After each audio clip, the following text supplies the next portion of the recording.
Chapter 1072. As long as Ning Chang agreed to cooperate, what conditions would Juni Xie not agree to?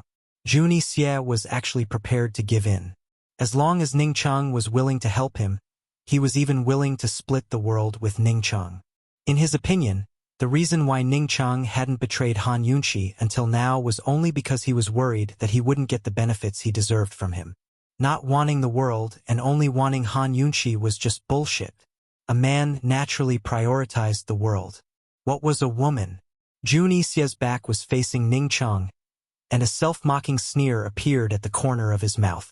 He didn't even know why he had fallen into Ning Chang's trap and believed in that kind of nonsense. Juni Xie waited for Ning Chang to state his conditions, but who knew that Ning Chang would make a request that surprised him very much. Ning Chang said, "You want to cooperate with me and help me punish the first traitor of the D clan?" Uncle Chang, who was chained to the side, suddenly raised his head. "Master Ning." Juni Xie was stunned at first, but then he turned around with a big laugh. He looked at Uncle Chang and asked, "Him?" "Yes." Ning Chang lowered his eyes and looked at Uncle Chang coldly. He saw the shock in Uncle Chang's eyes, the pleading in Uncle Chang's eyes, and the fear in Uncle Chang's eyes, but he was indifferent. "Master Ning, this old servant is doing this for your own good. Master Ning, this old servant has worked hard even if I didn't make any contributions. You can't treat this old servant like this. Master Ning." Uncle Chang shouted. Juni Xie walked closer step by step and smiled. "But, to this prince, haha, he is a great contributor. A traitor is a traitor. All reasons are excuses. Even if you render meritorious service, you can't use them again." Ning Chang said coldly. Juni Xie naturally wanted Uncle Chang to stay. With Uncle Chang, a senior member of the D clan, he could at least provide him with a lot of internal information. However, just as he was about to persuade him, Ning Chang looked up at him. In the darkness, his single eye was suffused with an icy cold light, like a wolf waiting for an opportunity to strike in the night, causing people to fear him. Juni Xie unconsciously stopped in his tracks. "Juni Xie, are you planning to work with him, or with this clan head? Seems like you haven't thought it through. Once you've made up your mind, you can talk to me again." Even though Ning Chang was imprisoned on the gallows, he was still high and mighty, looking down at Juni Xie with disdain. Although this sentence was for Juni Xie to consider, it also cut off all room for consideration for Juni Xie. If Juni Xie hesitated even a little bit, Ning Chang wouldn't work with him anymore. A servant, no matter how capable or how much he knew, was still a servant in the end. Juni Xie laughed. "Ning Chang, how do you want to punish him? This prince is willing to do it for you. Master Ning, you can't do this to me. Master Ning, this old servant has served you for more than 20 years. You can't do this to this old servant, you can't. Master Ning, this old servant was wrong. This old servant knows that he was wrong. Master Ning, this old servant begs you, spare this old servant. Spare this old servant." Uncle Chang begged with all his might, instinctively struggling. The shackles on his hands and feet made crisp knocking sounds on the ground, which was especially loud in the dark and gloomy prison cell. In the midst of Uncle Chang's pleas, Ning Chang expressionlessly announced his punishment. Ning Chang said, "Cut off the fingernails on his hands and feet." As soon as he said this, Uncle Chang's pleas stopped abruptly, revealing a terrified expression. Juni Xie's mouth twitched, and he couldn't help but sigh in his heart. Ning Chang, this brat, was indeed ruthless. What Ning Chang said wasn't an ordinary fingernail cutting, but finger-cutting torture.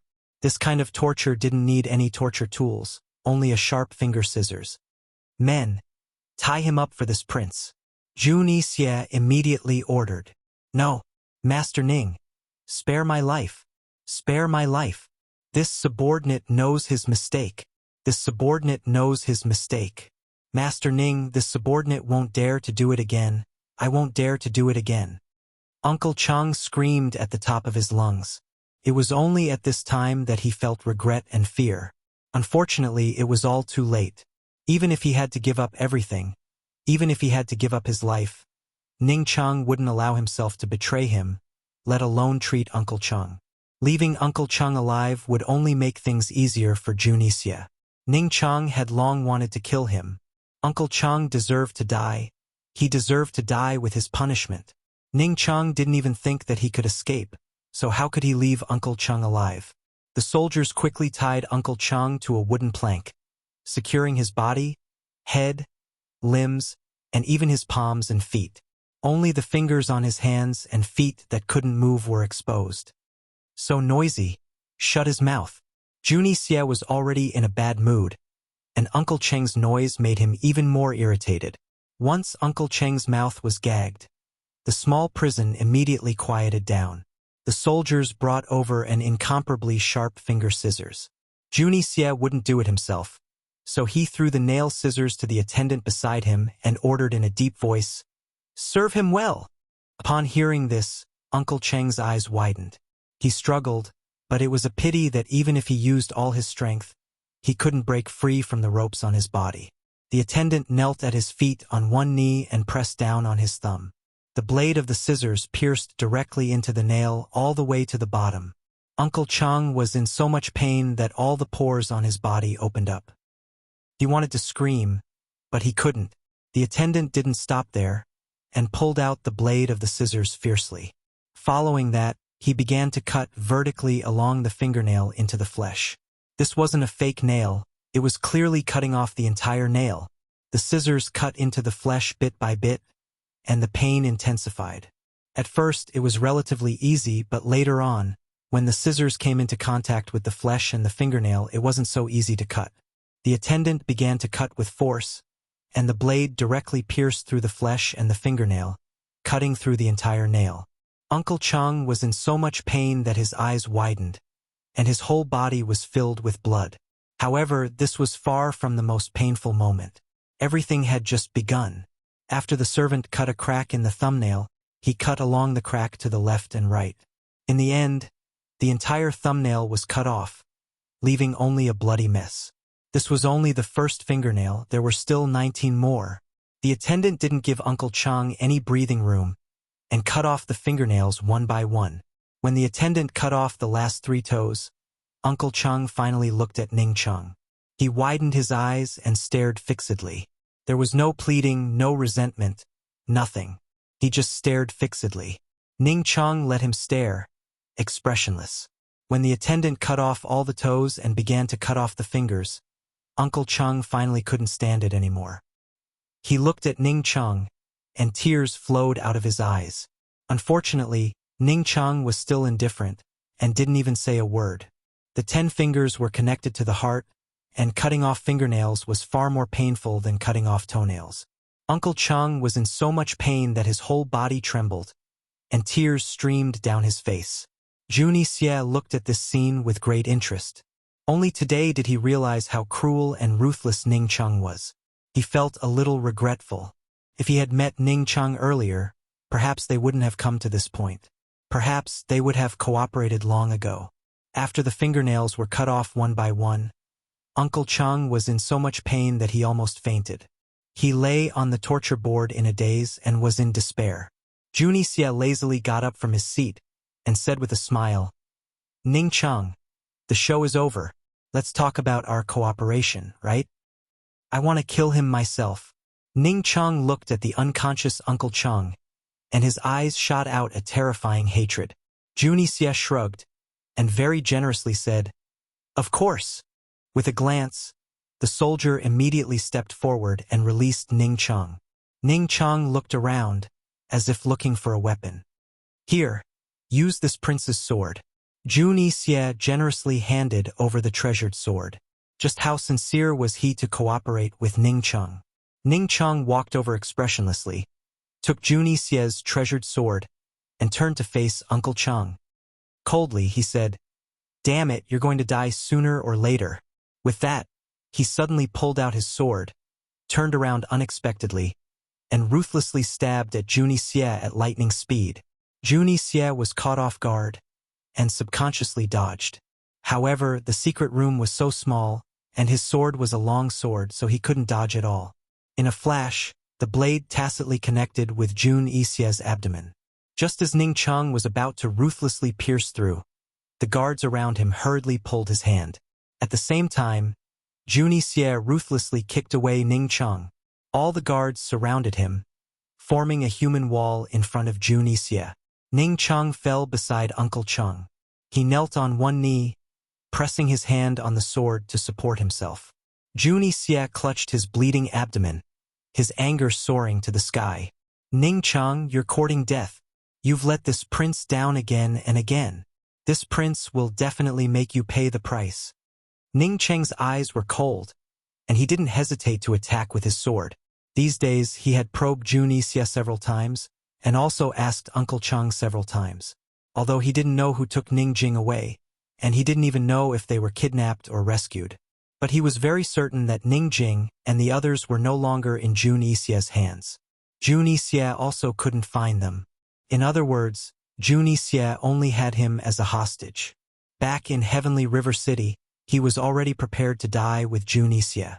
If it wasn't for the northern expedition being delayed, perhaps he would have already sent his sword to Junie Xie.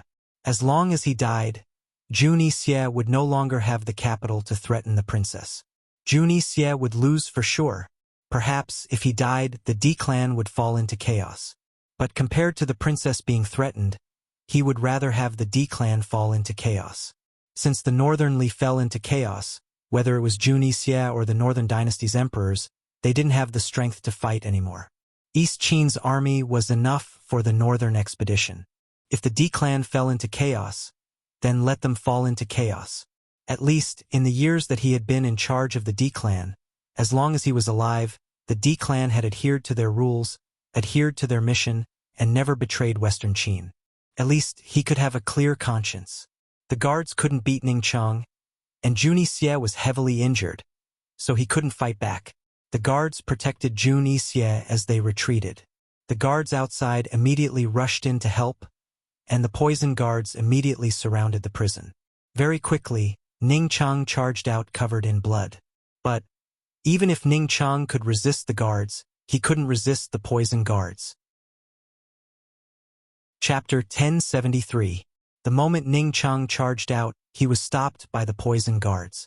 He didn't know what poison he had been poisoned with, but he immediately lost all his strength and fell to his knees. Not long after he fell to his knees, he lost all his strength and fainted on the ground. Detoxify him. Keep him alive. Junie Xie roared at the unconscious Ning Chang. He was so angry that his eyes had turned scarlet, and he looked like a crazy demon.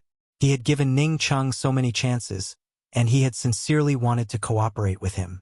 Why? Why did Ning Chang have to play with him again and again? What was so good about Han Yunqi, that pair of broken shoes? Why did Ning Chang have to be so loyal? Why would such a vicious and merciless man give up power and glory for a woman? Junie Xie couldn't understand, and he didn't want to think about it anymore. He roared angrily, "You want to die together with me, right? All right. Ning Chang, this prince will fulfill your wish. Just you wait. This prince will definitely make Han Yunqi accompany you in death. Definitely." Junie Xie was already injured, and with such an agitated roar, he couldn't stand at all. He took 2 steps back and fell to the ground. However, he was still unwilling to give up and was unable to calm down. He glared at Ning Chang and roared again. "Ning Chang, this prince will definitely make you regret it. I will definitely make you regret your choice. Definitely." As soon as Junie Xie finished speaking, he lost all strength in his body and collapsed to the ground. The wound in his abdomen was very, very serious. Even though he pressed down on the wound, fresh blood still flowed out, drenching his clothes and pooling on the ground. This was probably the biggest blow in his life. If that was the case, the first time was because he was stupid and was deceived by Ning Chang, then the second time would be because he was useless. So, in this situation, Ning Chang would rather take the risk and choose to die together with him than to cooperate with him. "They are all liars," he said word by word. Bai Yanqing, Bai Yuqiao, and Ning Chang were all liars. Junie Xie looked up at the sky and suddenly sneered. His smile was cruel and determined. As he laughed, he slowly closed his eyes and fainted. The surrounding guards panicked and didn't know what to do. Hao San hurriedly ran over to support him as he shouted, "Doctor! Get a doctor, quick! Someone, quickly get the doctor here, quickly! When Junie Xie woke up, the wound on his abdomen had already been treated. He had only moved a little when pain came from the wound. It was as if the wound had been torn apart. When Hao San, who was pouring out medicine, saw that his master had woken up, he hurriedly ordered someone to call the doctor over. Master, don't move, don't move. Hao San hurriedly ran over and held Junie Xie. It's just a minor injury. Why are you making such a fuss? Junie Xie asked unhappily. Hao San's face was anxious. Master, this isn't a minor injury. The doctor said that the wound is very deep. If it was any deeper, it would have pierced through. There's no way to save it. Junie Xie coldly glared at him and insisted on getting off the bed. But when he sat up, the wound immediately began to bleed. Master, the servant is begging you. Just lie down properly. If something were to happen to you, wouldn't that be Ning Cheng's intention? Hao San anxiously advised. Junie Xie also didn't expect that he would be injured so seriously. He lay back down and stared blankly at the smear of blood on his abdomen. At this time, the doctor came over. When he saw the smear of blood, the doctor was anxious, but he didn't dare to say anything bad about Junie Xie. He could only quickly reapply the blood and bandage the wound. Junie Xie didn't move or say a word, as if he was in a daze. After the doctor finished treating the wound, he asked coldly, "How long will it take for this wound to heal? This servant is incompetent. His Highness the Duke of Kong won't be able to get off the bed for at least 3 days. For the next 10 days, he will need to change the dressing every 2 days. The bleeding will completely stop after 15 days. After a month, he will be allowed to move about normally." The doctor replied fearfully. Junie Xie waved his hand to dismiss the doctor. He asked Hao San, "Where's Ning Cheng?" "He's imprisoned in the prison. The poison from the poison guards has been neutralized." Hao San hesitated for a moment, then asked, "Master, should we send the antidote today?" The antidote for the poison that Junie Xie gave Ning Cheng had to be taken daily. Otherwise, he would definitely die within the time it takes to burn a stick of incense. This antidote was in Junie Xie's hands. Even Hao San didn't have it. This was also the biggest reason why Ning Cheng couldn't escape and could only perish together with Junie Xie. "Send it over." Junie Xie took out the antidote without hesitation. He was originally gloomy and cold, but at this moment, his entire person became even colder. "Serve him well. Han Yunxi hasn't arrived yet, so he can't die." Hao San hurriedly took the antidote and rushed to the secret prison. Junie Xie summoned the soldiers and instructed them in a low voice. "Send all the archers that can be sent to this prince. Also, send all the gunpowder in the army over. This matter must be kept confidential." Yes. The soldiers immediately obeyed and went to carry out the orders. After Junie Xie lost his temper became even stranger. He didn't look at Ning Cheng again. Instead, he had Hao San deliver the antidote to Ning Cheng on time every day. As he recuperated, he redeployed the defenses of Tiger's prison. At the same time, he constantly sent people to investigate the whereabouts of Ning Jing and the others. No one knew that the mysterious man who could control the tiger was the greatest fear hidden in the depths of his heart. If there came a day when he found out that the person who could control the white tiger he tamed was Deacon Jean, how would he feel? In fact, Deacon Jean was still hiding in this dense mountain forest and hadn't left Tiger's prison. It wasn't because of anything else, but because Deacon Jean was seriously injured and still hadn't woken up. The dense grass covered the entrance of the cave. If one didn't look carefully, even if they walked to the entrance of the cave, no one would know that there was a tiger's den hidden behind the grass and trees. The inside of the cave was dusky. Deacon Jean was unconscious on the ground, and the only remaining white tiger was quietly guarding by his side. Mu Ling'er was hugging a baby in swaddling clothes as she leaned against the wall and dozed off. She was thin and weak to begin with, and the torment of the past few days made her even more haggard. Not to mention that she had lost a lot of weight, her face was very pale, and there were large dark circles under her eyes. Even that pair of big, clear eyes had lost their spirit. She was very sleepy, but she still hugged the baby tightly. This baby in swaddling clothes was Ning Jing and Tang Li's daughter. Her parents weren't around, so Mu Ling made her own decision and gave her a nickname, Tang Tang. She hoped that this baby would be able to reunite with her parents one day and smile as sweet as honey. Mu Ling dozed off and unknowingly fell asleep. But soon her brows furrowed, and her face gradually filled with horror. She once again dreamed of the scene on the day of their escape. That day, Bai Yuqiao and the unconscious Ning Jing rode on a white tiger together, and Su Xiaoyu rode on another one. After they fought their way out of the encirclement, they escaped first. She and Deacon Jean quickly caught up with them. However, when they escaped into the dense forest, they suddenly encountered a very terrifying man in black. She didn't know what the man in black did, but the white tiger behind them suddenly fell down and turned into a pool of blood in an instant. They were frightened, and Jean Z told everyone to escape separately. However, before they could separate, the man in black flew towards her and Jean Z, wanting to snatch the baby. Almost at the same time, the two tigers that Bai Yuqiao and Su Xiaoyu rode on turned into a pool of blood. Just when she and Jean Z were in despair, Bai Yuqiao suddenly threw himself at the man in black and hugged him tightly, telling them to escape. Jean Z didn't care about Ning Jing and Su Xiaoyu, and took her and the baby to escape into the depths of the dense forest. She didn't have time to answer.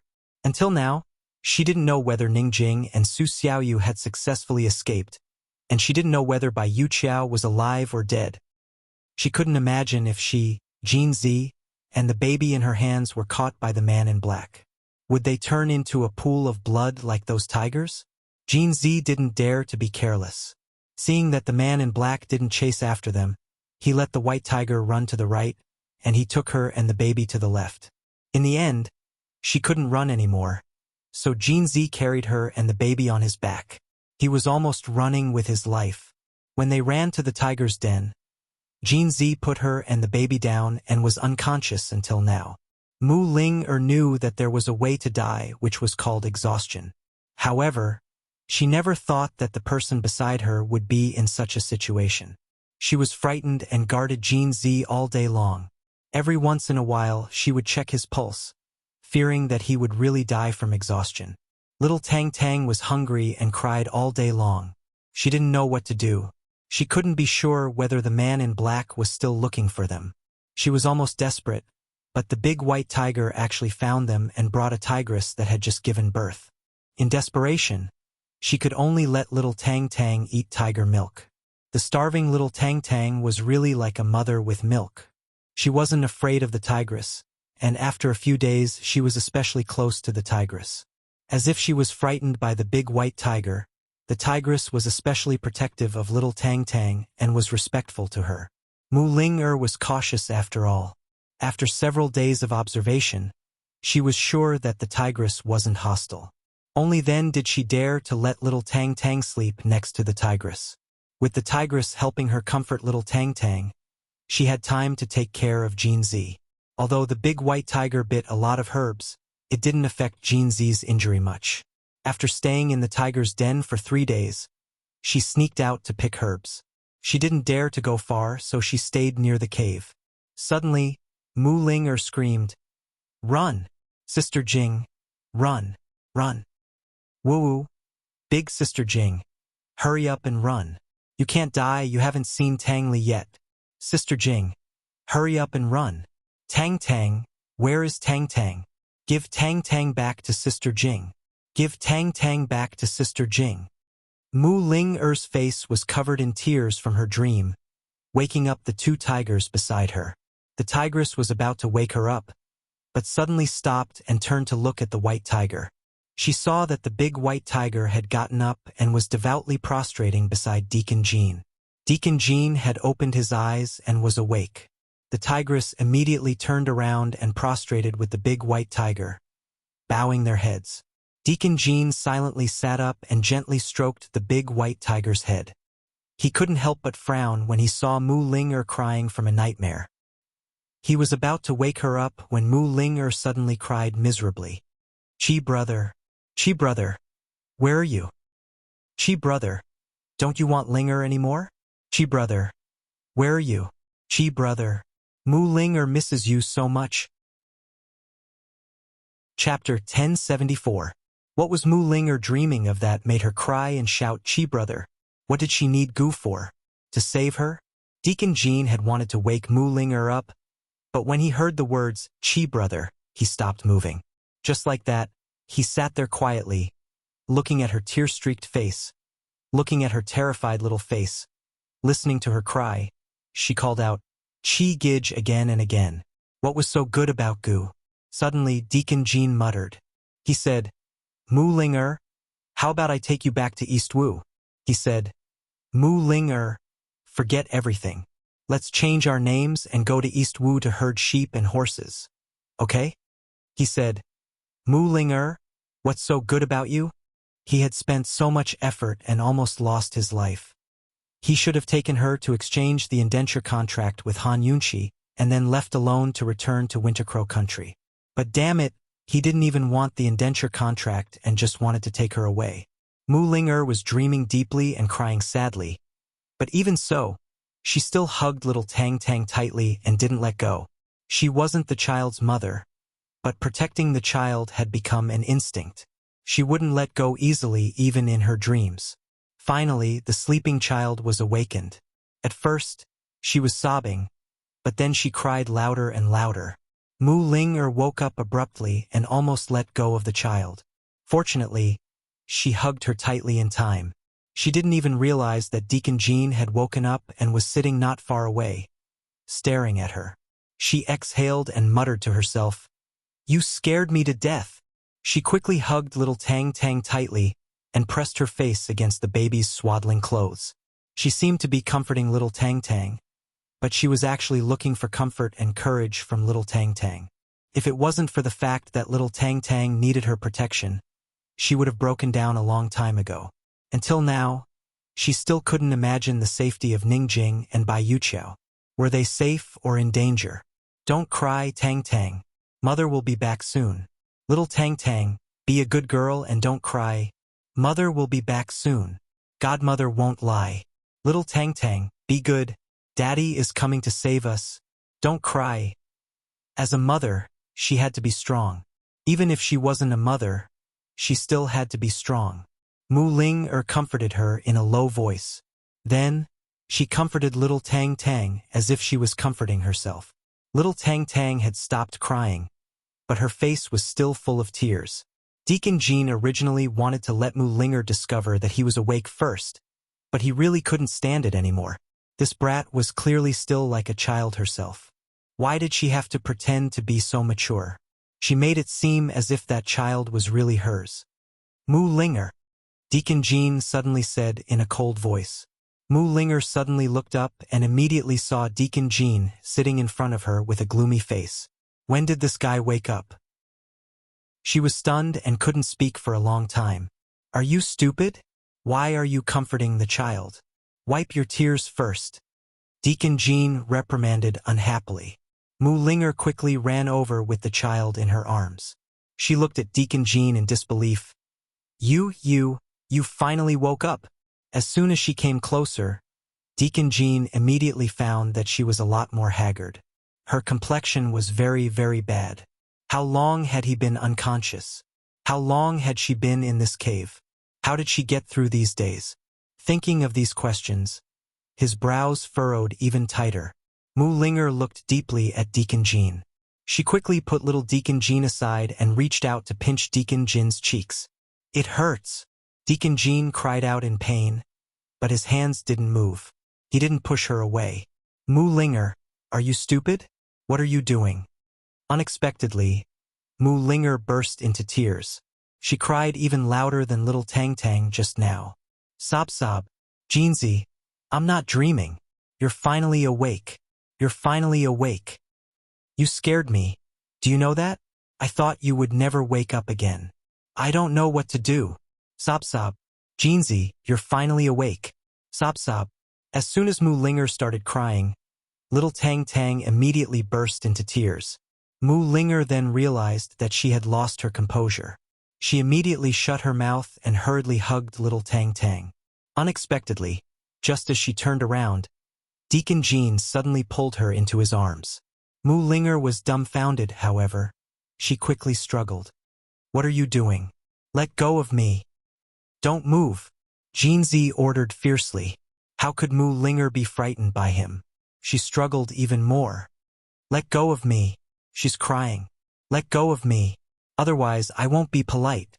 As long as you keep quiet, she won't cry." Manager Jin's grip was strong enough for Mu Linger to struggle out of his grip. Mu Linger wanted to explain, but Deacon Jean continued, "You scared her to tears. You're a crybaby yourself. Why would you be afraid of her crying?" Mu Linger was speechless. In the end, she could only say, "Let go of me." Faced with her words, Deacon Jean was speechless. He didn't let go. Instead, he hugged Mu Linger even tighter. Mu Linger struggled a few times, but in the end, she could only give in. What surprised her was that little Tang Tang actually stopped crying. Mu Linger was not used to being hugged for too long. She was also flustered and had an indescribable feeling.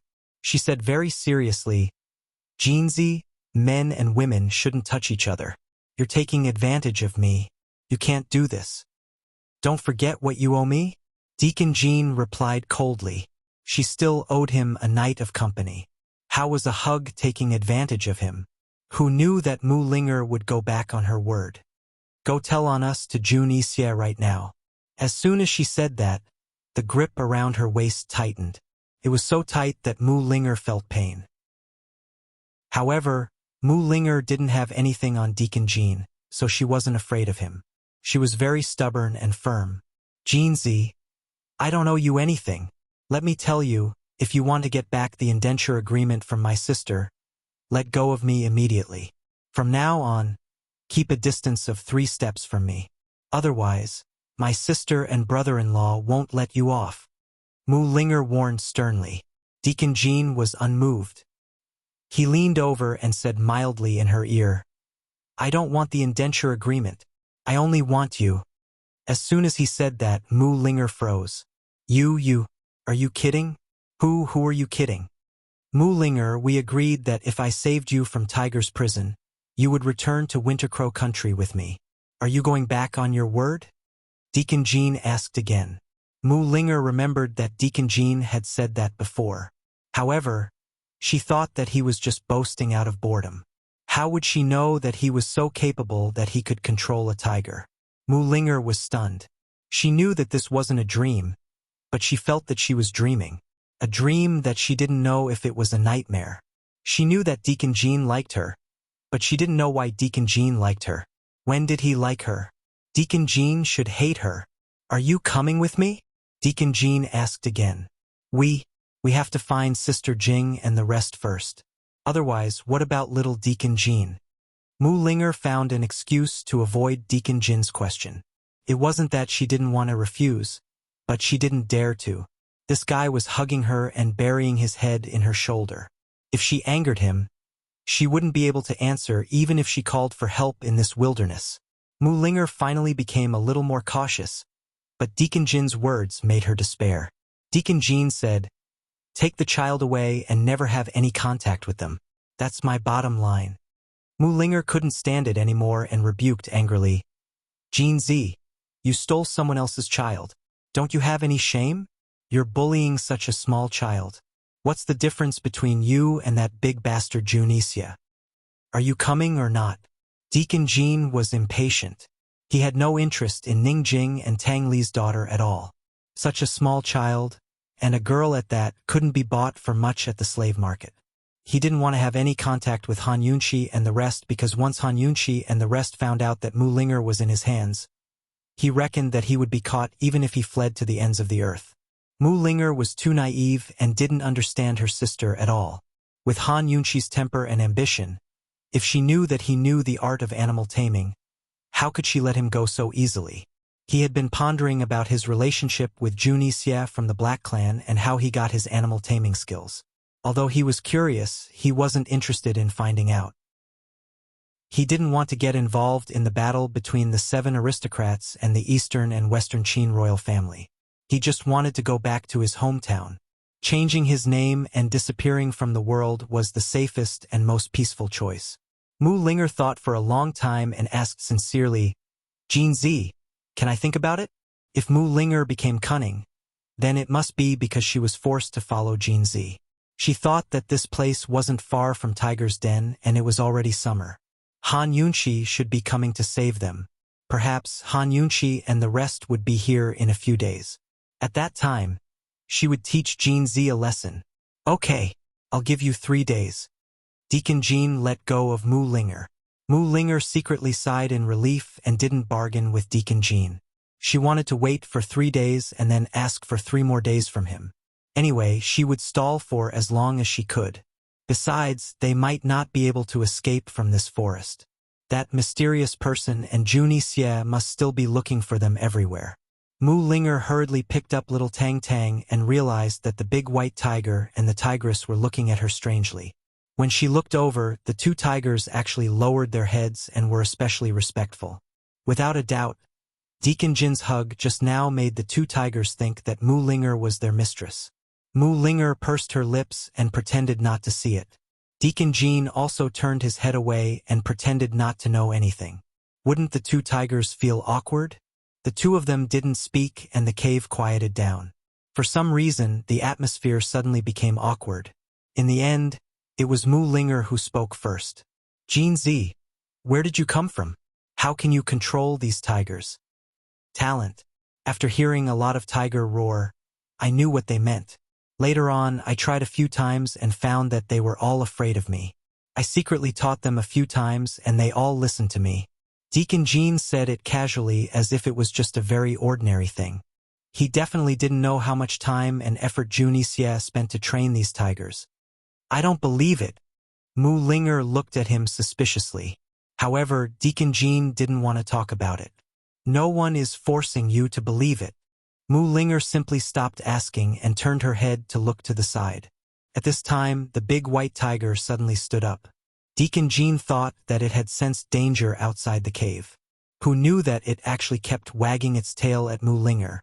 Mu Linger then remembered something and smiled. Jin Z, it's time for you to take your medicine. Take medicine? He had been unconscious all this time. How could he take medicine? Chapter 1075. Deacon Jin had been unconscious for the past few days. How did he take the medicine? If there was a pre-boiled medicine, Mu Linger could have pried open his mouth and forced it down his throat. However, the problem was that there were no utensils in the cave that could be used to boil medicine. How was she going to boil it? A trace of suspicion flashed across Deacon Jin's eyes. He looked around before his gaze finally landed on Mu Linger. He was waiting to see how Mu Linger would feed him the medicine. Mu Linger immediately walked to the side. In a corner not far away, there was a pile of herbs that had been freshly picked and dried. There were also some wild fruits. Mu Linger didn't dare to wander around outside every day. She usually went out once every 2 or 3 days and came back with a pile of herbs and wild fruits. The herbs were for Manager Jean, while the wild fruits were for her to satisfy her hunger. Fortunately, she didn't have a big appetite and preferred vegetarian food. If it were an ordinary person, they wouldn't be able to survive after eating so many wild fruits for so many days. As soon as Mu Linger walked over, Big White Tiger immediately followed her and squatted beside the pile of herbs with Mu Linger. Mu Linger chose carefully for a while before picking out a bunch of herbs. There were 1 or 2 of each type and 7 or 8 types made a large pile. Deacon Jin didn't notice that Big White Tiger was sticking close to Mu Linger. He looked at her back and seemed to be thinking about something. Unconsciously, he bit his lip lightly. He only came back to his senses when Mu Linger turned and walked towards him. Seeing that there were so many herbs in her hands, he was really puzzled. He couldn't understand how this girl was handling these raw herbs. However, he didn't say a word and didn't bat an eyelid. Unexpectedly, Mu Linger directly handed over a large pile of herbs. Here, these are the herbs you need to take. Deacon Jin's hands hung by his sides as he gently clenched his fists. He asked, "How do I take them?" "Just eat like this," Mu Linger said seriously. "What's this?" Deacon Jin also became serious. "Eat it raw." Chew it up and swallow it, Mu Linger replied. Deacon Jin's serious face finally showed some expression. He sneered and said, Mu Linger, you still have the mood to joke with me. You seem to be in a good mood. Mu Linger didn't like Deacon Jin's disdainful gaze. In his eyes, she seemed to be worthless. She really couldn't understand. Since Deacon Jin despised her so much, why would he pester her and not let her go? Sincerity was also required to pester someone. Just like how she pestered Chi Brother, she was full of sincerity. She had never despised Chi Brother. As long as it was something Chi Brother said or did, she liked it all. Even if Chi Brother didn't say or do anything and just stood there, she still liked him. If you like someone, shouldn't you like everything about him with all your heart? What kind of liking was Deacon Jin? The more Mu Linger thought about it, the more depressed she became. She coldly looked back at him and replied loudly, Jinzi, are you blind? Can't you see that there's no medicine furnace or fire here? Tell me, if I don't chew these medicines raw, how am I supposed to eat them? Don't tell me you want to suffer for a few hours to extract the essence before drinking them? Deacon Jin's expression became even more strange. Mu Linger continued, these medicines are only beneficial to you. Take them or leave them.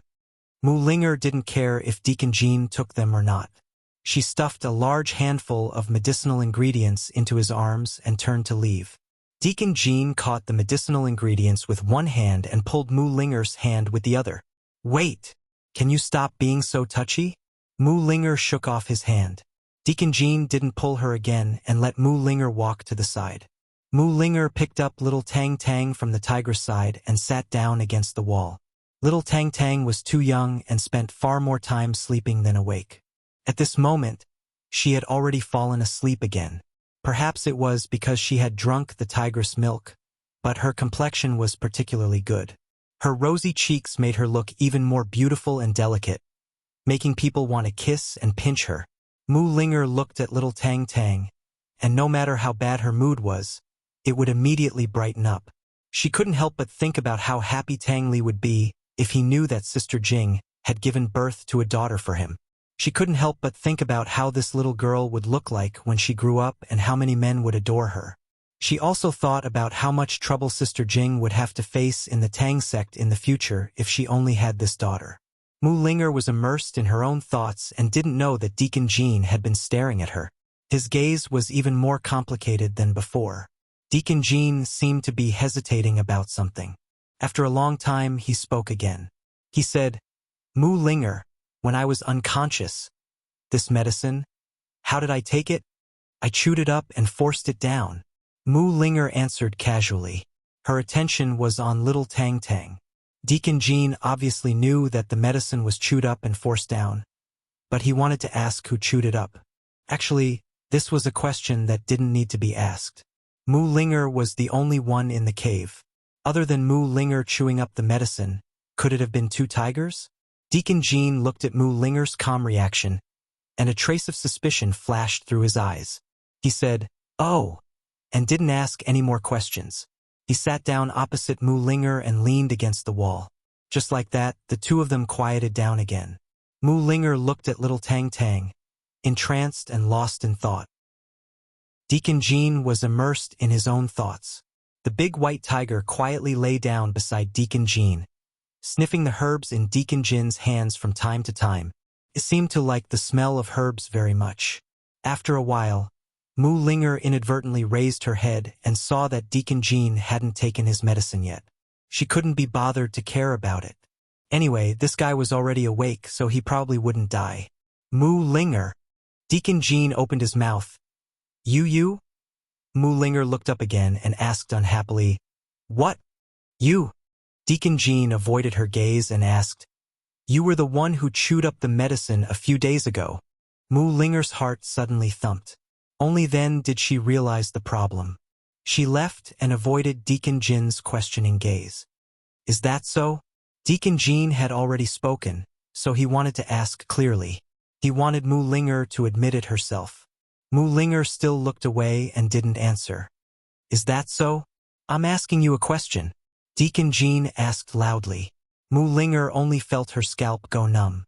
She looked at the ground beside her and wished she could just bury her head in it. Seeing that she was so nervous, Deacon Jean didn't pursue the matter. He looked away and smiled soundlessly, revealing a mouthful of white teeth. It was especially good-looking. He took a medicinal herb and chewed it. The bitter taste immediately spread in his mouth. The more he chewed and swallowed it, the more unpleasant it felt. But he chewed it tightly and tasted it. After chewing the herb, he said, "This medicine is bitter enough. Mulinger, it's been hard on you." Mulinger looked at him abruptly, her face full of surprise. "Jean Z, it's not me who's been hard on you. It's Big White Tiger who's been hard on you. It was the one who chewed the medicine for you."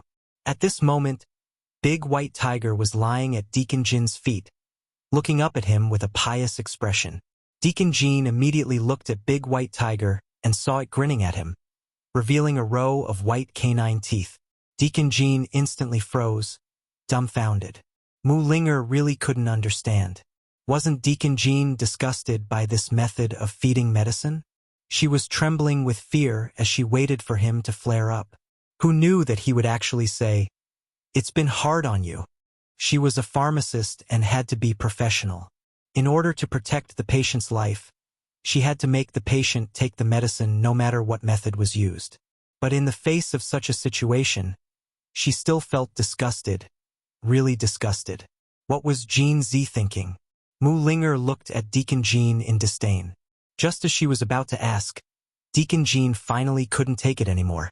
He got up and ran out of the cave, vomiting nonstop. Deacon Jean had been unconscious for so long. Other than drinking water, he had taken medicine. He couldn't vomit much at all. He was about to vomit out bile. After a while, he calmed down and walked back. Mulinger didn't dare to look at him. Although the Big White Tiger wasn't very clear about what had happened, it could feel its master's anger. So it also obediently crawled down. For the next half of the day, Deacon Jean stared at Mulinger coldly. Mulinger braced herself and let him stare. But in the end, she couldn't take it anymore. She glared at him and said angrily, "What are you looking at? I don't have any other way to feed you medicine. If you don't take the medicine, your life will be in danger. Don't you know how to chew?" Deacon Jean suddenly asked loudly. "Isn't it just as disgusting?" Mulinger retorted loudly. "It's not the same." Deacon Jean roared. Mulinger didn't know if it was because she was shocked by his anger or because she was shocked by the words, "It's not the same." She pursed her lips and stared at him blankly, not retorting anymore. The two of them were silent for a long time before speaking at the same time. Mulinger, Jean Z. Neither of them was angry or fierce. Both of them were especially calm. "You first. You first." They spoke at the same time again. They were clearly letting the other party speak first, but they didn't give in. Hence, they bumped into each other again. He said, "Mulinger, I like you." She said, "Jean Z, don't like me." Hence, the two of them fell silent. After a long while, Mulinger asked helplessly, "What do you like about me? What's so good about me?" Deacon Jean said coldly, "What do you like about Gu? What's so good about him?" The two of them were still rather calm at first, but when they heard this, Mulinger was furious. "What happened between me and Chi brother has nothing to do with you. Stop talking nonsense. What could happen between you and Gu?" Deacon Jean asked again. His words made Mulinger speechless. That's right, what could possibly happen between her and Chi-gij? Nothing had ever happened between them. "Jean Z, I'll only like Chi brother for the rest of my life." Before Mulinger could finish speaking, Deacon Jean flew out of the cave. He didn't listen, but Mulinger continued. Perhaps she was saying it for herself. She said, "I won't like you. Never." That night, Jean Z went to hunt a bunch of game and even found a pile of firewood to start a fire. Although he ignored Mulinger, he still threw the first roasted pheasant to Mulinger to eat. Mulinger had been craving for it for a long time. She didn't pretend to refuse, but ate it with relish. She was really too hungry. Coldly, Deacon Jean glanced at her. It was 70% heartache and 30% helplessness. After Deacon Jean woke up, Mulinger's food finally improved. They hid in the cave and lived day by day. 3 days passed quickly. Deacon Jean didn't mention going to Wintercrow country again. Mu Linger also pretended to forget to give him an answer. Mu Linger hoped that reinforcements would come quickly. Deacon Jean didn't tell her that there were countless elite soldiers lying in ambush in the forest. It was very dangerous. They couldn't get out at all. This information was conveyed by the tigers outside. He knew about it when he went hunting for the first time. Deacon Jean was also waiting. He was waiting for Han Yunqi and the others to break through Jun Yixie's defense line. However, it wasn't just Deacon Jean and Jun Yixie. There was another person in the forest who had been waiting for a long time. Chapter 1076. Other than Jun Yixie and Deacon Jean, there was also Bai Yanqing who had been waiting for Han Yunqi and Long Fei Ye's arrival. He had been waiting since the beginning of spring. What he had been waiting for was not Han Yunqi and Long Fei Yi, but a piece of bad news. Han Yunqi, Long Fei Yi, Gu and Gu Beiyue did not come to save them, nor did they go north. Instead, they went to Heaven Mountain. Not only did they save Elder Kenzo and the 2 seniors, they also defeated the people from Evil Sword School. The Evil Sword School was basically destroyed, leaving only the Evil Sword Pavilion. Whether it was Tianshan Kenzo or the Evil Sword Sect, Bai Yanqing did not care about them. What he wanted was the Ganjiang treasure sword. Now that Long Fei Yi and Han Yunqi knew the secret of the failure of dual cultivation, they also knew the secret of the Phoenix power. His plan had failed once again. What he did not expect was that Gu actually controlled Mo Xie's sword spirit. When did Gu obtain Mo Xie's sword spirit? Before Mo Xie's sword spirit was reforged, what could Gu use to control Mo Xie's sword spirit? Once he had the Ganjiang treasure sword and Mo Xie's sword, Long Fei Yi and Han Yunqi's dual cultivation would definitely succeed. Once Long Fei Yi truly controlled the lustbite power, he would be in danger. No matter what, he would not allow this to happen. Master, wasn't the Ganjiang treasure sword locked back? Long Fei Yi can't even control the Ganjiang treasure sword. Why do we have to worry so much? The one who spoke was a black-clothed and masked servant. Bai Yanqing said coldly, as long as the lustbite power and Phoenix power work together, we can definitely subdue any ancient treasure sword. There's no way those old fogies from Tianshan don't know about this. What Bai Yanqing regretted the most was that he had not killed those old bastards from Sky Mountain. Although the news from Sky Mountain was that the Ganjiang sword had been sealed, who knew if this was a ploy by Long Fei Yi and Han Yunqi? After hearing his master's words, the masked servant didn't say anything else. We can't let them forge Mo Xie's sword. We can't. Bai Yanqing, who had been calm all this time, finally became anxious. Originally, he wanted to have some fun with Han Yunqi and Long Fei, but once his life was in danger, he wouldn't give them any more time. Get Duan Muyao to hurry over. Old man wants to have a good chat with Jun Yixie. Bai Yanqing said seriously. Jun Yixie occupied such a good location in Tiger's prison and had Ning Chang as a hostage. He also had 2 hostages in his hands and the 3rd venerable sage in Duan Muyao's hands. These advantages were enough for him to force Han Yunqi and Long Fei Yi into a dead end. Even if he couldn't stop the dual cultivation, he would still force them to kill each other. The descendants of Eastern and Western Qin had to bear an eternal hatred. How could they be together? A complicated look flashed past the masked servant's eyes as he advised, Master, don't be rash. If you want to kill them, won't it be easy? Don't forget your grievances. When he said this, Bai Yanqing was immediately stunned. After a while, he turned to look at the masked servant. How San? Where did my grievances come from? I only have hatred. That's right. This masked servant was Jun Yixie's most trusted servant. How San? He was Bai Yanqing's closest servant, who later followed Jun Yixie. It was through him that Bai Yanqing was able to control Jun Yixie's every move. Master, if you want to vent your hatred, you have to be patient, Hao San said seriously. Master, Jun Yixie has already given up everything. In less than 3 days, he will definitely send a blackmail letter to the D-clan. This subordinate guarantees it. Hao San took off his mask and revealed a sinister smile. Master, why don't we let Junixie test them first? Whether or not the Ganjiang sword has fallen into their hands, or what's going on with Immerse's sword. We have to be clear about all these. Seeing that his master was still hesitating, Hao San reminded again, Master, since Immerse's sword spirit is in Gu's hands, then it won't be difficult for them to secretly forge a sword. Long Fei Yi and Han Yunqi have a lot of treasures in their hands, so it won't be difficult to find iron to forge a sword. When he said this, Bai Yanqing completely recovered from his anger and nervousness. As long as Han Yunqi and Long Fei Yi obtained the Ganjiang and Immerse swords, then successful dual cultivation would only be a matter of one night. Therefore, with the current situation, it was most important to investigate the situation clearly. Bai Yanqing didn't say much, but patted Hao San's shoulder, indicating that he approved of his consideration. Hao San hurriedly said, Master, Long Fei Yi and Han Yunqi finished their dual cultivation in the 12th month of last year.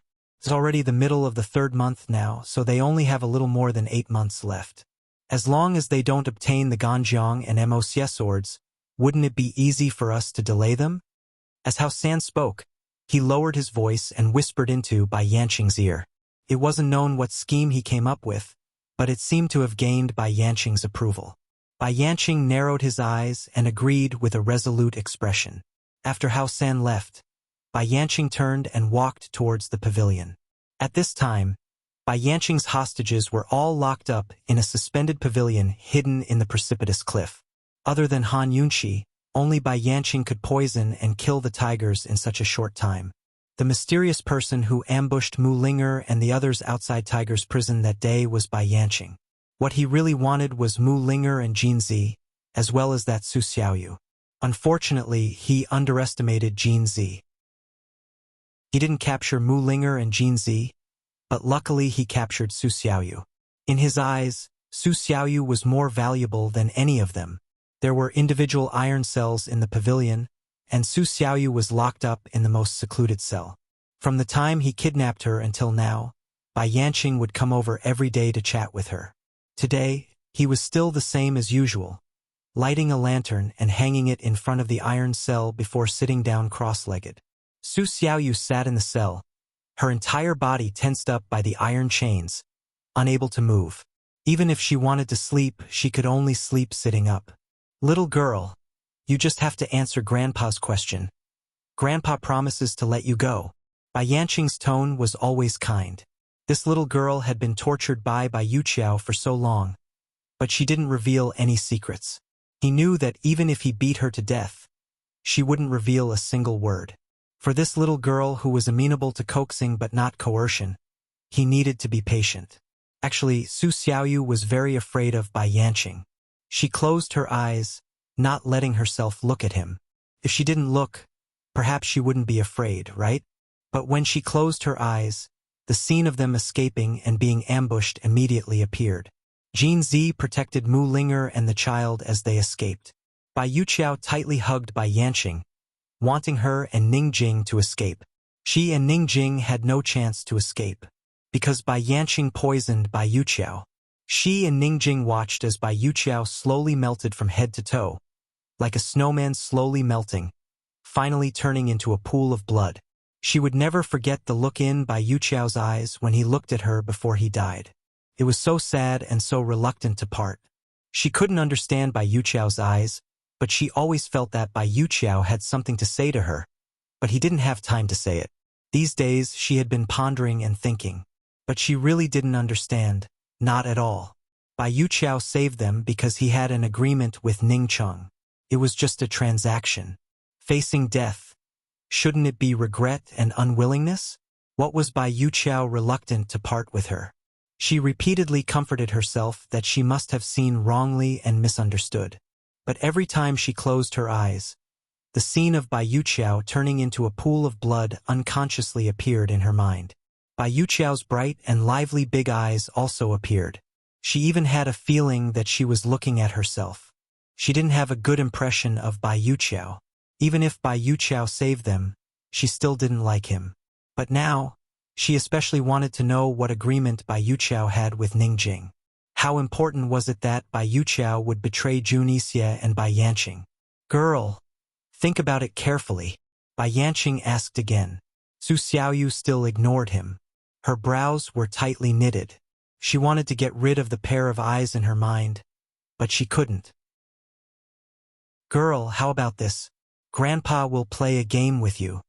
Bai Yanqing smiled and said, Grandpa will give you 10 days to think about it. If you don't think about it in a day, Grandpa will pull out one of Ningjing's teeth.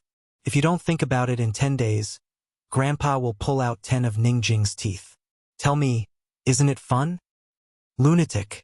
Su Xiaoyu suddenly roared. Bai Yanqing's lips curled into a cold smile. Looks like it will be fun. Someone, bring me a pair of pliers. Seeing Bai Yanqing stand up, Su Xiaoyu immediately surrendered. I'll talk. I'll tell you everything I know. You have to promise me one thing. Bai Yanqing was very satisfied. What is it? Tell me.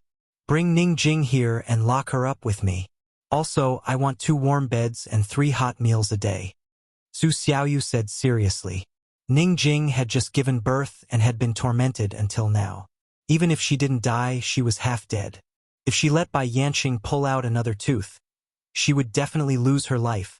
She could see that Bai Yanqing wouldn't hurt her. Instead, he planned to use Ningjing to threaten her. No matter what, she had to try her best to save Ningjing's life. Bai Yanqing laughed.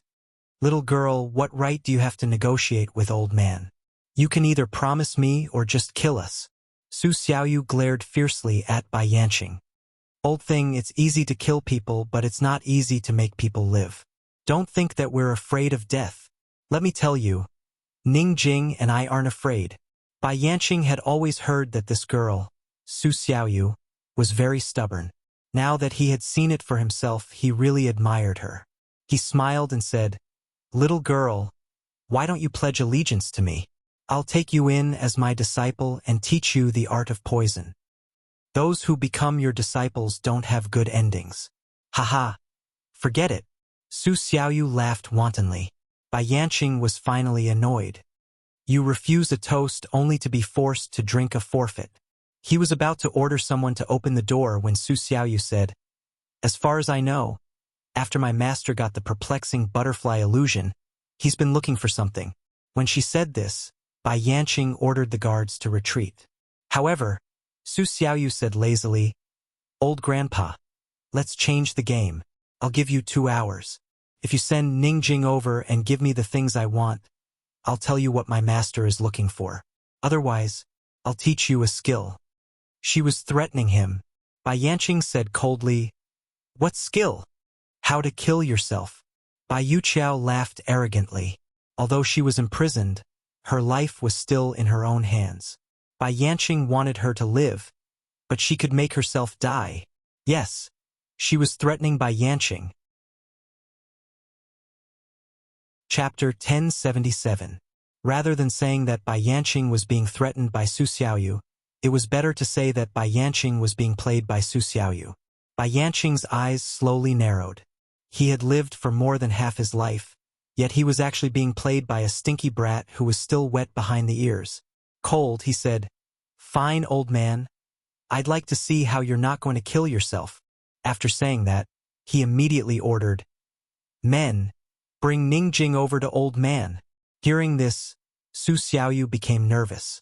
She clenched her fists tightly, but her expression remained stubborn and uncompromising.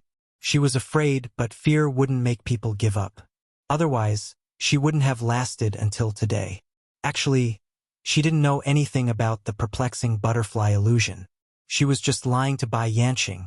Therefore, she only had one path of retreat, and that was death. When a person only had one path of death, they could throw caution to the wind and be stubborn to the end. Bai Yanqing's cold and vicious gaze pierced through the darkness, shooting straight at her. Su Xiaoyu glared back, refusing to budge an inch. She didn't want to lose in terms of momentum. Soon, Ningjing was brought over. After not seeing her for a few days, Ningjing was so thin that she looked like she was suffering from some serious illness. Her face was so pale and haggard that it was indescribable. Her eyes were bloodshot, and it wasn't clear whether it was because she was too tired or because she had cried. If Tang Li saw her like this, Tang Li would definitely go crazy. Ningjing was thrown at the door of the prison cell by the guards. She lay paralyzed on the ground, her sickly body seemingly unable to withstand a single blow. Once she fell, she couldn't stand up again. She saw Su Xiaoyu, and Su Xiaoyu also saw her. The two of them looked so pathetic and weak in each other's eyes, but they actually looked at each other and smiled. Only those who were truly stubborn could be so brave and magnanimous as to smile at each other. Su Xiaoyu was a little hesitant at first, but when she saw Ningjing forcing a smile in her bloodshot eyes, her heart became even more determined. He would either die or force Bai Yanqing to compromise. "Brat, old man will give you one last chance.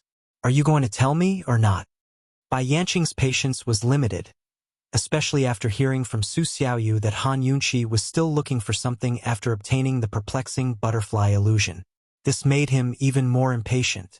It should be known that the water of 10,000 poisons in the medicinal forest had already fallen into the hands of Han Yunqi. There was no guarantee that she would find someone else.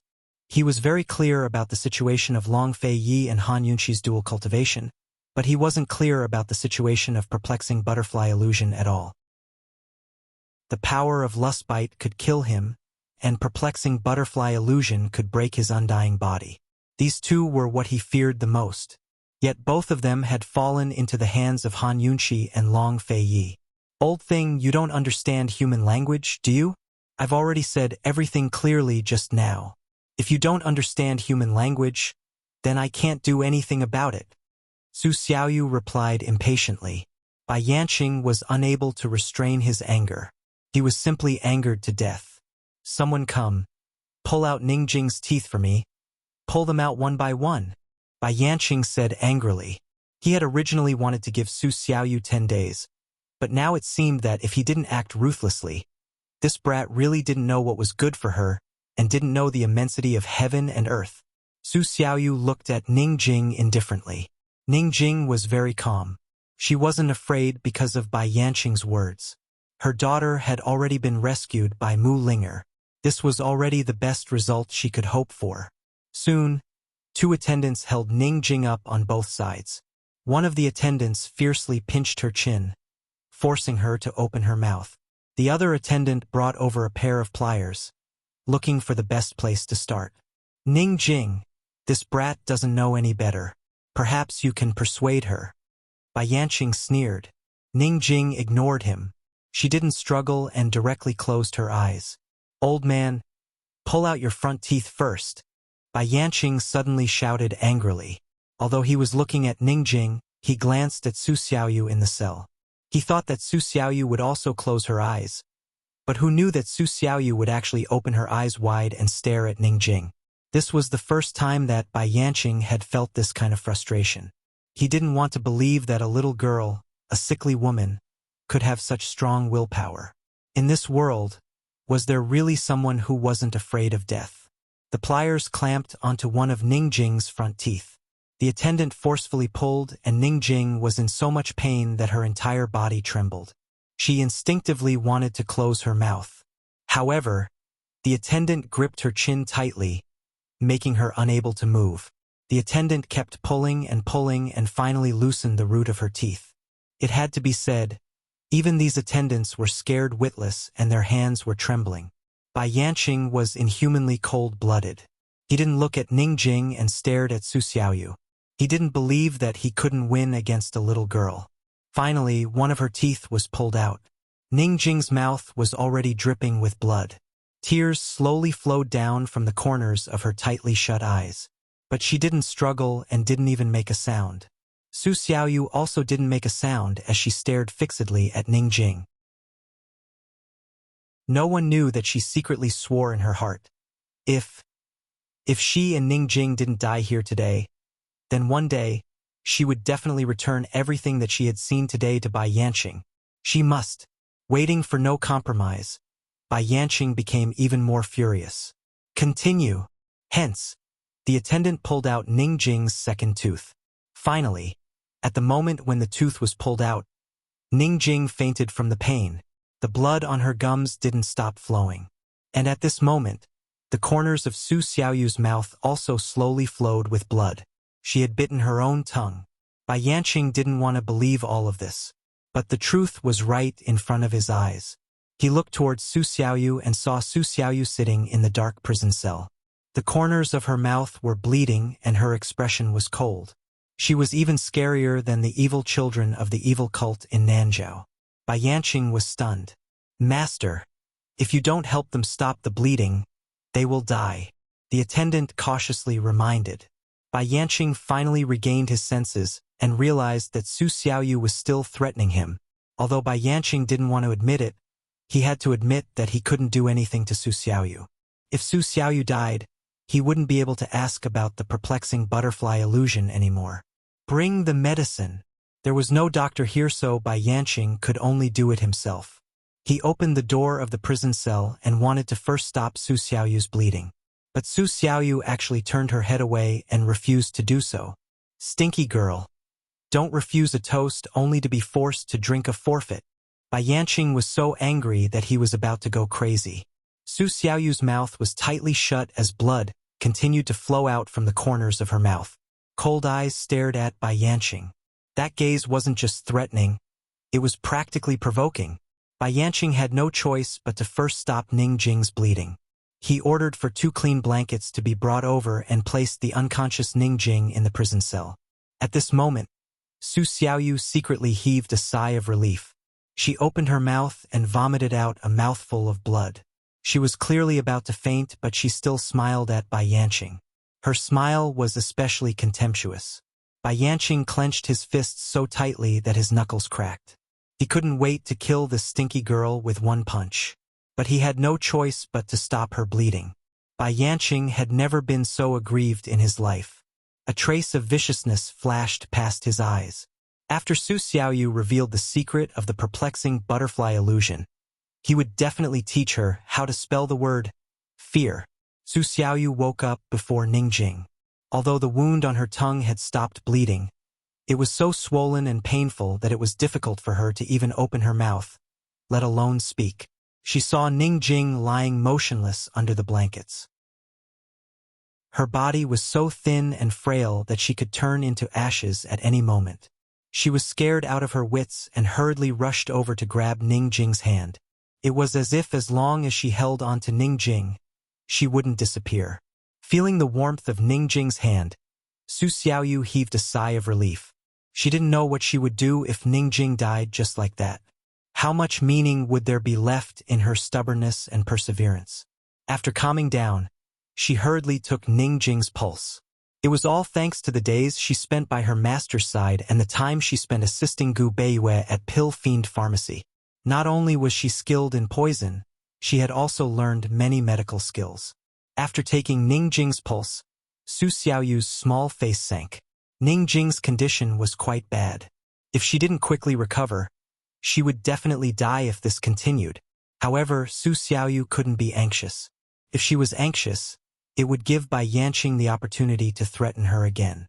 In a situation where both sides had equal bargaining chips, threats were a test of determination and determination.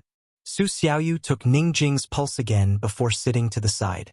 As she watched over her, she pondered about what medicinal herbs she should ask Bai Yanqing for and how to help Ning Jing's body recover in the shortest time possible. When the guard discovered that Su Xiaoyu had woken up, he immediately went to report to Bai Yanqing. Bai Yanqing immediately rushed over. "Stinky girl, old man has satisfied all your conditions. Now, shouldn't you tell me?" Bai Yanqing asked. Su Xiaoyu immediately retorted, "How did you satisfy me? Where's the hot food?" Bai Yanqing secretly took a deep breath and controlled his temper before ordering someone to bring hot food over.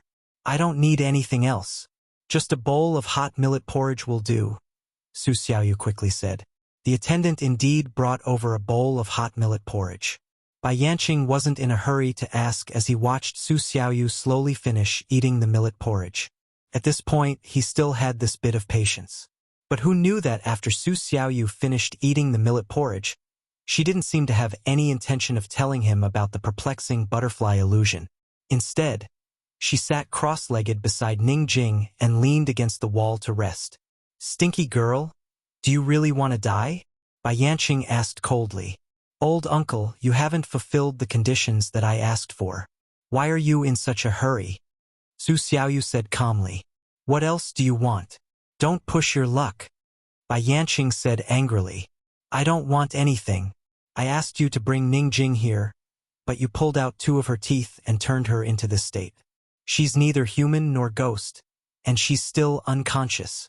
You should at least make me believe that she can still live, right?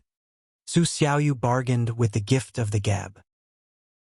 Seeing that Bai Yanqing was staring at her without making a sound, Su Xiaoyu said coldly, Let's get to the point. I'll write a prescription for you to continuously supply me with medicine for half a month. Also, send me hot food for 3 meals a day. After half a month, if Ningjing is still alive, I'll definitely tell you everything I know. The first time Bai Yanqing gave in, he was destined to be kidnapped by Su Xiaoyu. If he didn't agree, then all his previous concessions would have been wasted. All right, half a month, he said ruthlessly. Stinky girl. You have to know that there's a phrase in this world called living a life worse than death. Chapter 1078. With that, Bai Yanqing stormed off in a huff. Su Xiaoyu's tense nerves finally relaxed. She wasn't aware of the northern expedition, and she wasn't aware that Deacon Jean wasn't on their side. She thought that since Mu Ling had already escaped, she would definitely be able to get reinforcements. She could only pray that reinforcements would arrive soon. Otherwise, she and Ningjing would have suffered for nothing. That day, Su Xiaoyu fed Ningjing medicine 3 times. At night, Ningjing finally woke up. She smiled the moment she saw Su Xiaoyu, but her 2 front teeth were missing, and she didn't look as pretty as before. She only realized that her front teeth were missing when she smiled. She touched them and laughed at herself. I've lost my child and even my teeth. Will the child's father not recognize me? It's a blessing that you're still alive. Su Xiaoyu was such a pragmatic child. Ningjing smiled. She liked hearing those words. She wanted to sit up, but Su Xiaoyu quickly came over to help her. She took the opportunity to whisper, Be careful when you speak. The walls have ears. I know.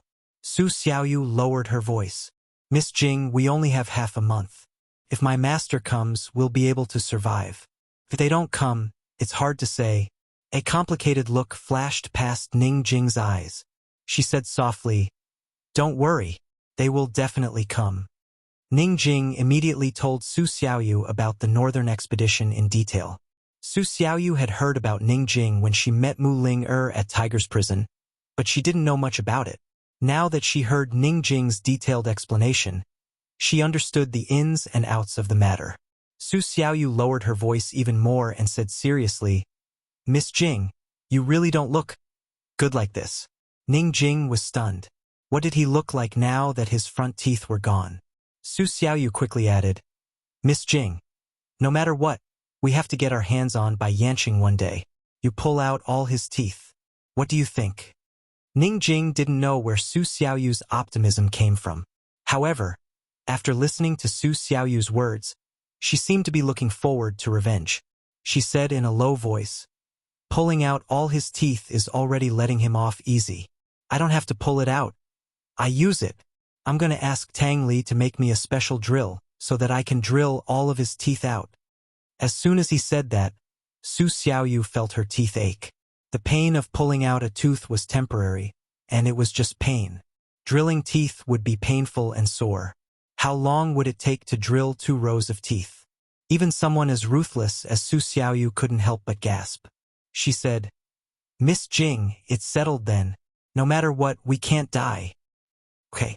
Ningjing nodded seriously. She couldn't die.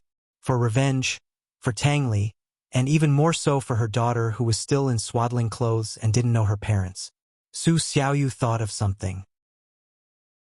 She said in a low voice, Miss Jing, what agreement did Bai Yuqiao have with your brother? How could she betray Jun Yixie and join us? She didn't even want her life anymore. Ningjing had seen Bai Yuqiao's tragic death with her own eyes. Ningjing had clearly seen the sadness and reluctance in Bai Yuqiao's eyes before he died. She thought that Bai Yuqiao would acknowledge Su Xiaoyu as his sister. However, Bai Yuqiao still chose to leave with the secret in the end. Bai Yuqiao didn't tell the truth personally and didn't ask for Su Xiaoyu's forgiveness. How could Ning Jing say anything more? Some lies would become a mystery that could never be solved with the departure of the person. Whether it was right or wrong, as long as the person who was alive didn't feel sad, shed tears, or regret, that was more important than anything else. Even if Bai Yuqiao left forever, Su Xiaoyu still had family. She had family, Mu Ling'er had family, and Han Yunqi had family too. I'm puzzled too. Only Ning Cheng knows. Ning Jing sighed softly. I don't know if I can see him again. They had all left Tiger's Denver. How could Jun Yixie let Ning Cheng have it easy? As for Deacon Jean, time was in such a hurry. Ning Jing didn't know whether Deacon Jean saved them out of kindness or had other motives. The only thing she could comfort herself with was that the child and Mu Ling'er were in Deacon Jin's hands. It was 100 times better than falling into Bai Yanqing's hands. At least, Deacon Jean would go to Han Yunqi and the others to get the indenture contract. It was mid-March. The peach blossoms in the mountains were falling. Was the expedition to the north about to begin? Were Han Yunqi and the others coming? Was Tang Li coming? Could they withstand Jun Yixie's layers of traps and Bai Yanqing's schemes? Ning Jing pushed the matter to Ning Cheng, so Su Xiaoyu didn't ask any further. Ning Jing and Su Xiaoyu were waiting. Deacon Jean and Mu Ling'er were also waiting. Even Jun Yixie and Bai Yanqing were waiting. At this moment, Han Yunqi and the others had already arrived at Three-Way Black Market. As soon as they arrived at East Origin Hall, Gu received a letter from the medicinal hut. He glanced at it, then laughed heartily. Poison girl, it's done. Let Su Donglin bring them over. Su Donglin had found Yi Xiao a few days ago.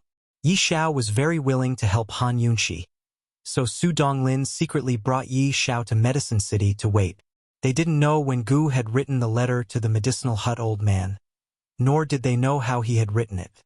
Today's letter probably meant that the medicinal hut old man had agreed to lend them the celestial fire Chen furnace to forge their swords. You've done a great service, Han Yunqi said calmly. Although she had received good news, Han Yunqi wasn't happy at all. On the way back to Three-Way Black Market, she and Long Fei Yi were both in a heavy mood. It was because they had lost contact with Tiger's prison, and the situation wasn't looking good. Where's Tang Li? Long Fei Yi asked cold the moment he entered. Your Highness, Sect Master Tang has lost control of his emotions these past few days. This subordinate took the initiative to lock him in his room. Please punish him, Your Highness. The Shadow Guard reported truthfully. Long Fei Yi didn't say anything else and went to the rear courtyard. Han Yunqi and the others immediately chased after him. Just as they reached the courtyard's entrance, they heard a series of banging on the door.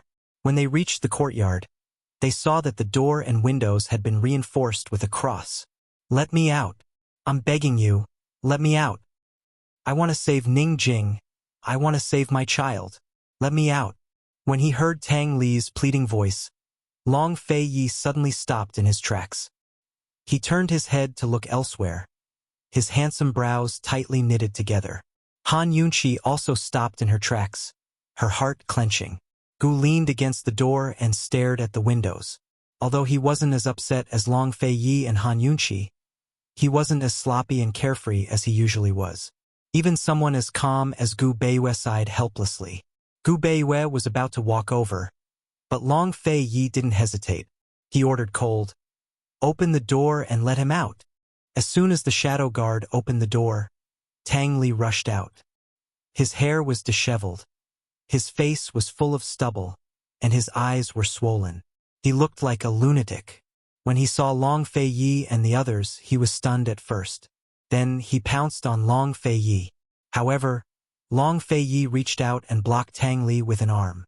He reprimanded coldly, "You're already a father. Why are you still acting like this?" Tang Li was angry and wanted to cry.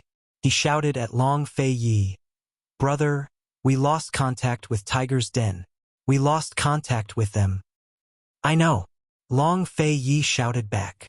"I'll give you 15 minutes to fix your face and emotions. Come with me to the D clan to negotiate and then save them. Brother, Ning Jing and the others." Tang Li wanted to continue, But Long Fei Yi cut him off sharply. "I'll wait for you here." "I won't wait for you if you're late." Tang Li was stunned for a moment. Then he turned around and rushed into the house. As soon as Tang Li entered the house, the huge courtyard quieted down again. Although they were all very quiet, each of them knew that they were going to fight a tough battle from today onwards.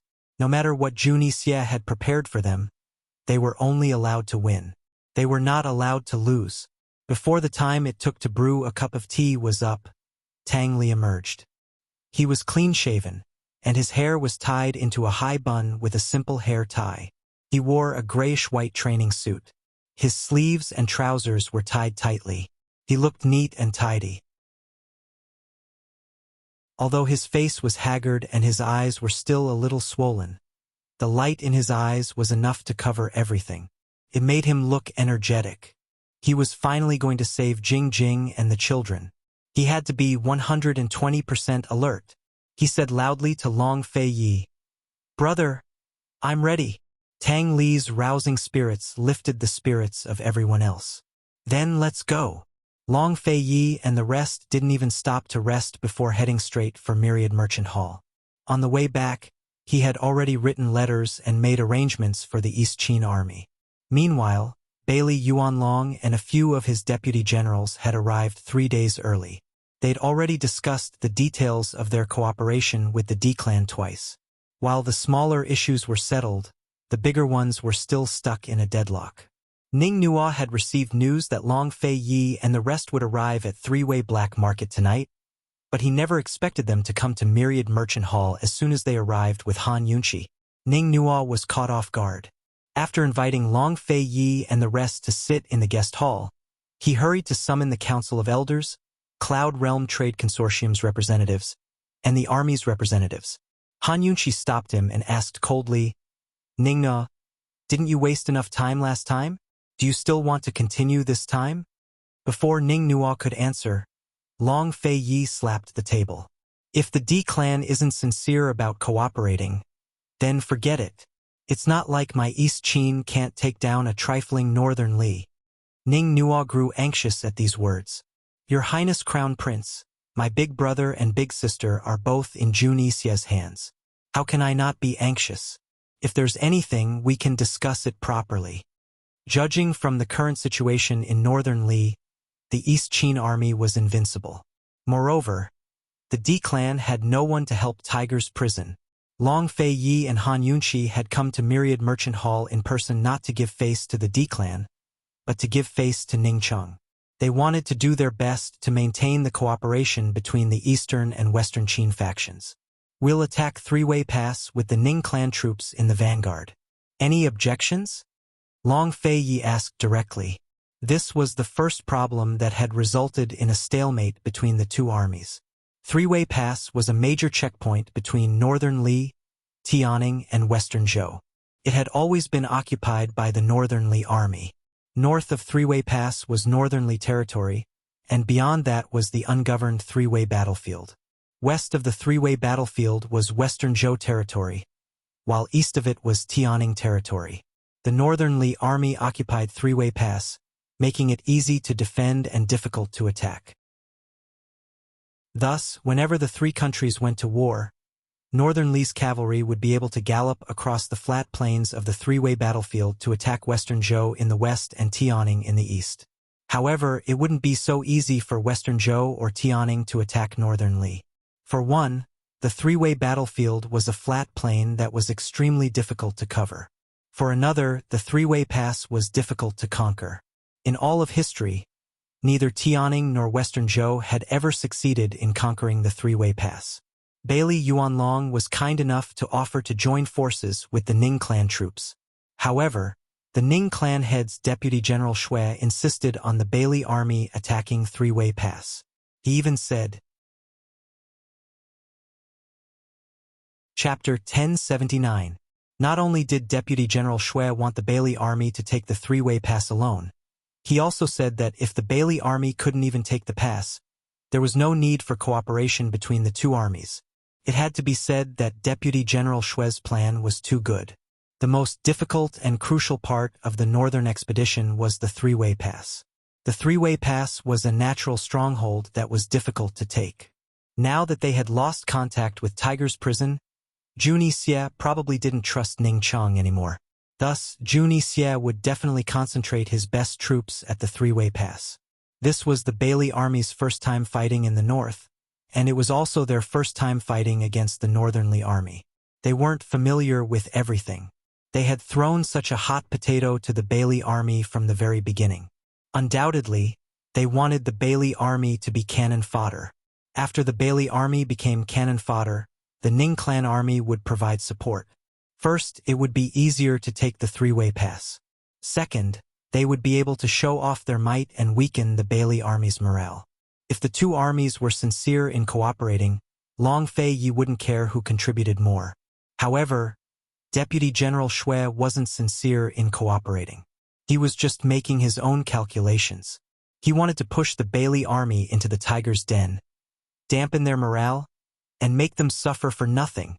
This kind of thinking was beneficial to himself, but more importantly, it would harm the cooperation between the two sides and affect the overall military strength and morale.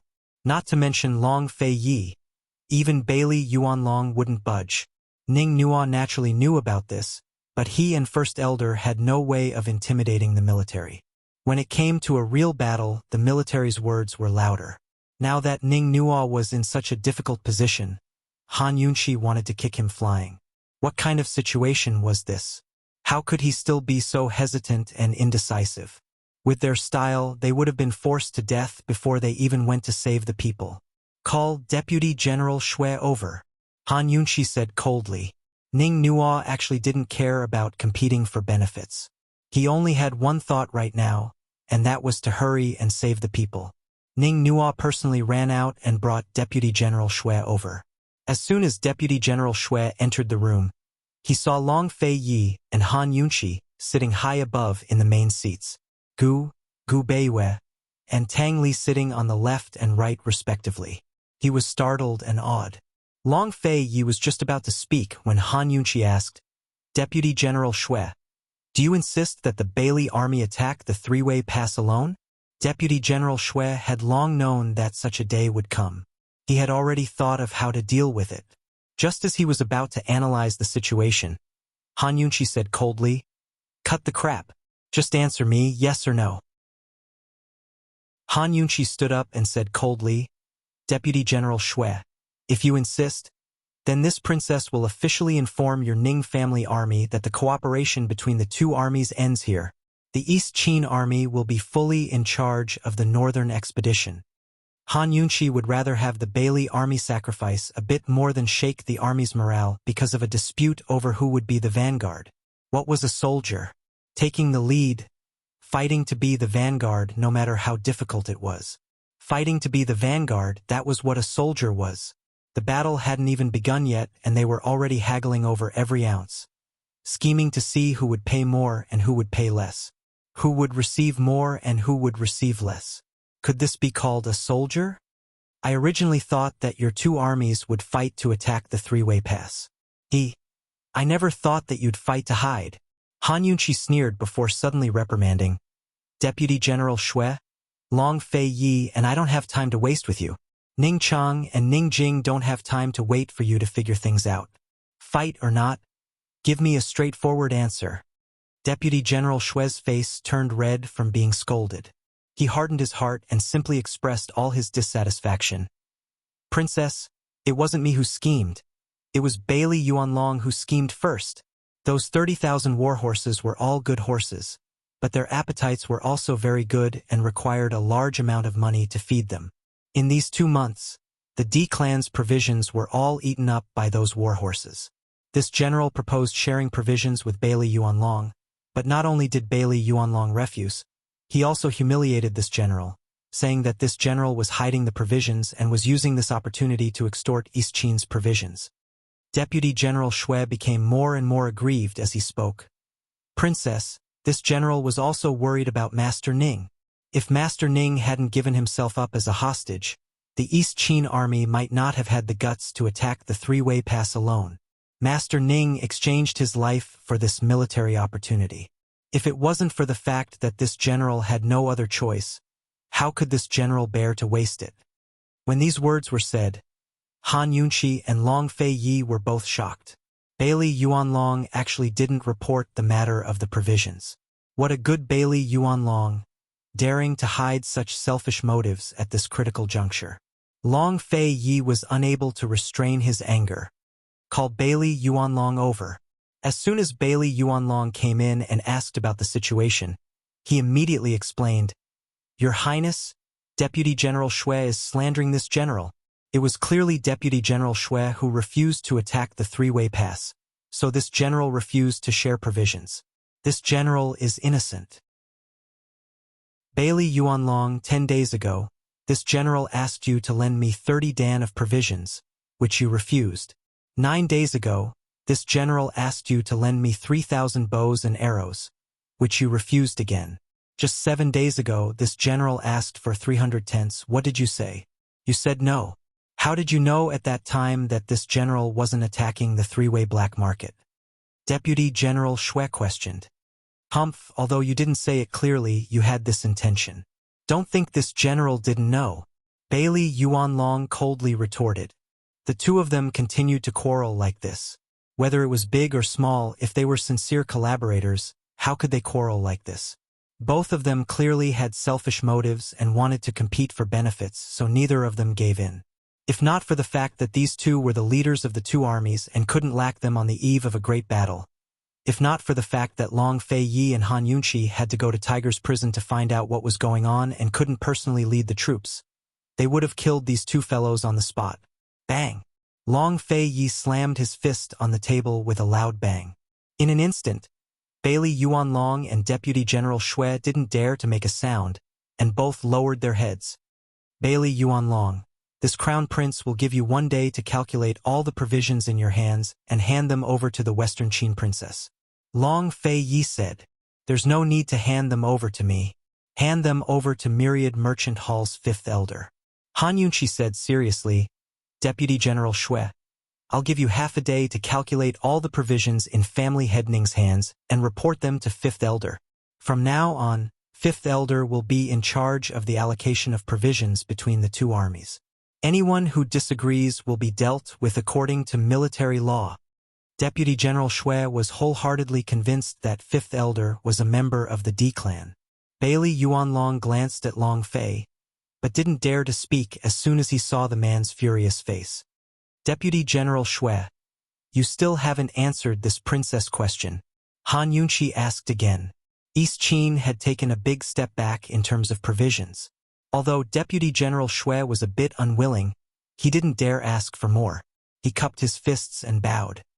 "I'll listen to everything the princess says." These words really weren't easy to come by. Normally, Han Yunqi would laugh at herself, but at this time, her small face without any makeup was so cold and solemn that it was frightening. "Do the two of you have any other questions?" Han Yunqi asked coldly. Of course there were other questions, but compared to the attack on the three-way pass and provisions, they were small problems. Faced with their two furious masters, Bailey Yuanlong and Deputy General Xue were tactful and didn't dare mention it again. "This prince will give you 3 days to redraft the cooperation plan. If there's any more trouble, do as you see fit," Long Fei Yi warned. "Yes." This general obeys. Bailey Yuanlong and Deputy General Xue didn't dare to stay any longer and left together. Gu didn't know how many times he rolled his eyes. Gu Beiyue helplessly shook his head, but Ning Nua let out a sigh of relief. He hurriedly asked, "Your Highness, Princess, when are we going to Tiger's prison to rescue them?" Now that Ning Nua had lost contact with Tiger's prison, they could only make some conjectures. They had no way of knowing what had happened there. However, one thing was certain. Something had happened to Bai Yuqiao. If nothing had happened to Bai Yuqiao, there was no way he hadn't replied for so long. Now that something had happened to Bai Yuqiao, Ning Cheng's plan had been exposed. Therefore, they couldn't be sure whether Ning Jing and the others were still imprisoned in Tiger's prison or had moved to another location. What they needed to do now was to make arrangements for the northern expedition as soon as possible, then rush to Tiger's prison to figure out the situation and discuss how to rescue them. Long Fei Yi looked at Gu Beiyue, who immediately understood what Gu Beiyue meant. Your Highness, Princess, this subordinate will go ahead and find out the situation. Gu Beiyue stood up. Find out the situation first, don't act rashly. Ning Cheng is still in Jun Yixie's army, Han Yunqi hurriedly instructed. Ning Jing and the others were in Tiger's prison, while Ning Cheng and Jun Yixie were in the army. Therefore, no matter which side they moved first, they would alert the enemy and hurt the other side. Han Yunqi had already thought of a countermeasure before going to Heaven Mountain. She, Long Fei Yi, Gu, and Tang Li would go to Tiger's prison to rescue Ning Cheng, while Gu Beiyue would infiltrate the army alone to rescue Ning Cheng. Tiger's prison was bound to be heavily guarded and wouldn't be easy to break through. However, things were different on Jun Yixie's side. Although Jun Yixie knew poison, Gu Beiyue's shadow art could still use a defensive strategy to save someone and then leave. Helpless, now that the situation had changed, they could only let Gu Beiyue make the trip first. With Gu Beiyue's terrifying speed, Bailey Yuanlong and Deputy General Xue should have already drafted the cooperation and battle plan between the two armies by the time he made the trip to and from Tiger's prison. Don't worry, Princess. This subordinate knows what to do, Gu Beiyue said seriously. Gu Beiyue was about to set out when a servant suddenly rushed in from outside. Young Master Nua, you have a letter. A letter from Tiger's prison. For a moment, everyone was shocked. Tang Li was the first to stand up and almost pounced over to snatch the letter. Ning Nuo rushed over and snatched the letter from the servant's hand. He hurriedly opened it and was shocked when he saw the internal energy in the letter. Not good. What's wrong? What's wrong with Ning Jing? Tang Li was so scared that his heart almost stopped. Ning Nuo handed the letter to Long Fei Yi and murmured, Jun Yixie invited you and the princess to Tiger's prison for tea. Although Long Fei Yi was surprised, he didn't panic. He looked at Gu Beiyue and said calmly, Save yourself a trip. Your Highness, is Jun Yixie abandoning the army? Gu Beiyue asked seriously. Even if Jun Yixie wanted to threaten them, shouldn't he have brought the hostages to the battlefield and forced them to retreat? However, Jun Yixie had chosen Tiger's prison. He was clearly going all out to deal with them. Chapter 1080. Jun Yixie's invitation was filled with conspiracy. Who knew how many people were lying in ambush at Tiger's prison? However, Jun Yixie had already sent an invitation, so how could Long Fei Ye's group not go? No matter what Jun Yixie had prepared for them, they had to go. Reply will go as scheduled. Tell him to prepare tea and wait for us. Long Fei Yi said. Jun Yixie's invitation was set for the first day of the 4th lunar month. Today was the 20th of the 3rd lunar month, which meant that they still had 8 days to prepare. After deducting the travel time, there wasn't much time left. 3 days later, Bailey Yuanlong and Deputy General Xue finished discussing the final cooperation plan and battle plan. They presented it to Long Fei Yi and Han Yunqi for review. It had to be said that after these two fellows put aside their selfish thoughts, the plan they drafted was perfect. Whether it was Long Fei Yi or Han Yunqi, they couldn't find any flaws in it. The Ning family army would be the vanguard, with 500 artillery soldiers and 15 red coat cannons as the main attack force. 30,000 cavalry would bring up the rear. Once the Three Roads Pass was captured, the 30,000 cavalry would immediately pass through the border and enter. The artillery soldiers would be in the vanguard, followed by the cavalry, and then the 50,000 cavalry would bring up the rear, becoming a powerful shield for the artillery and cavalry. They planned to take the Three Roads Pass in half a month at the earliest and a month at the slowest. At the same time, 3,000 Ning family elites would lead the charge and 5,000 East Qin elites would infiltrate from the eastern mountain forest. After the cavalry entered, they would assist from the east. Moreover, the Bailey Navy would come north from the eastern sea, coordinating with the armies of the two sides to surround northern Li. The 5,000 Ning family soldiers and 10,000 East Qin soldiers would be left behind to guard the Three Roads Pass. One reason was to supply the northern expedition, and two was to guard against Western Zhou and Tianan. Although Western Zhou and Tianan couldn't raise any big waves, they still had to be cautious and defend well. The military expenditure, the allocation of food, herbs, and other important resources were all under the Fifth Elder's control. The fifth elder was the most loyal person to Han Yunqi in the D clan. He was also a businessman. He might not be shrewd in other matters, but when it came to controlling money, few people could compare to him. Han Yunqi was very satisfied after reading the fifth elder's budget. She was right about the fifth elder. The fifth elder was astute and fair. He had no intention of favoring the D clan. The entire army was ready. They were just waiting for Long Fei Yi and Han Yunqi to give the order to set off.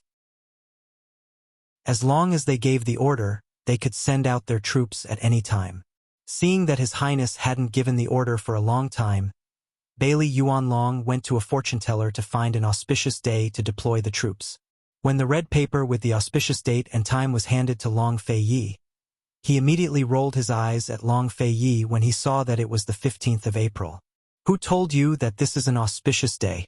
he asked coldly. Bailey Yuanlong could tell that His Highness wasn't satisfied with this date, so he didn't dare say anything else.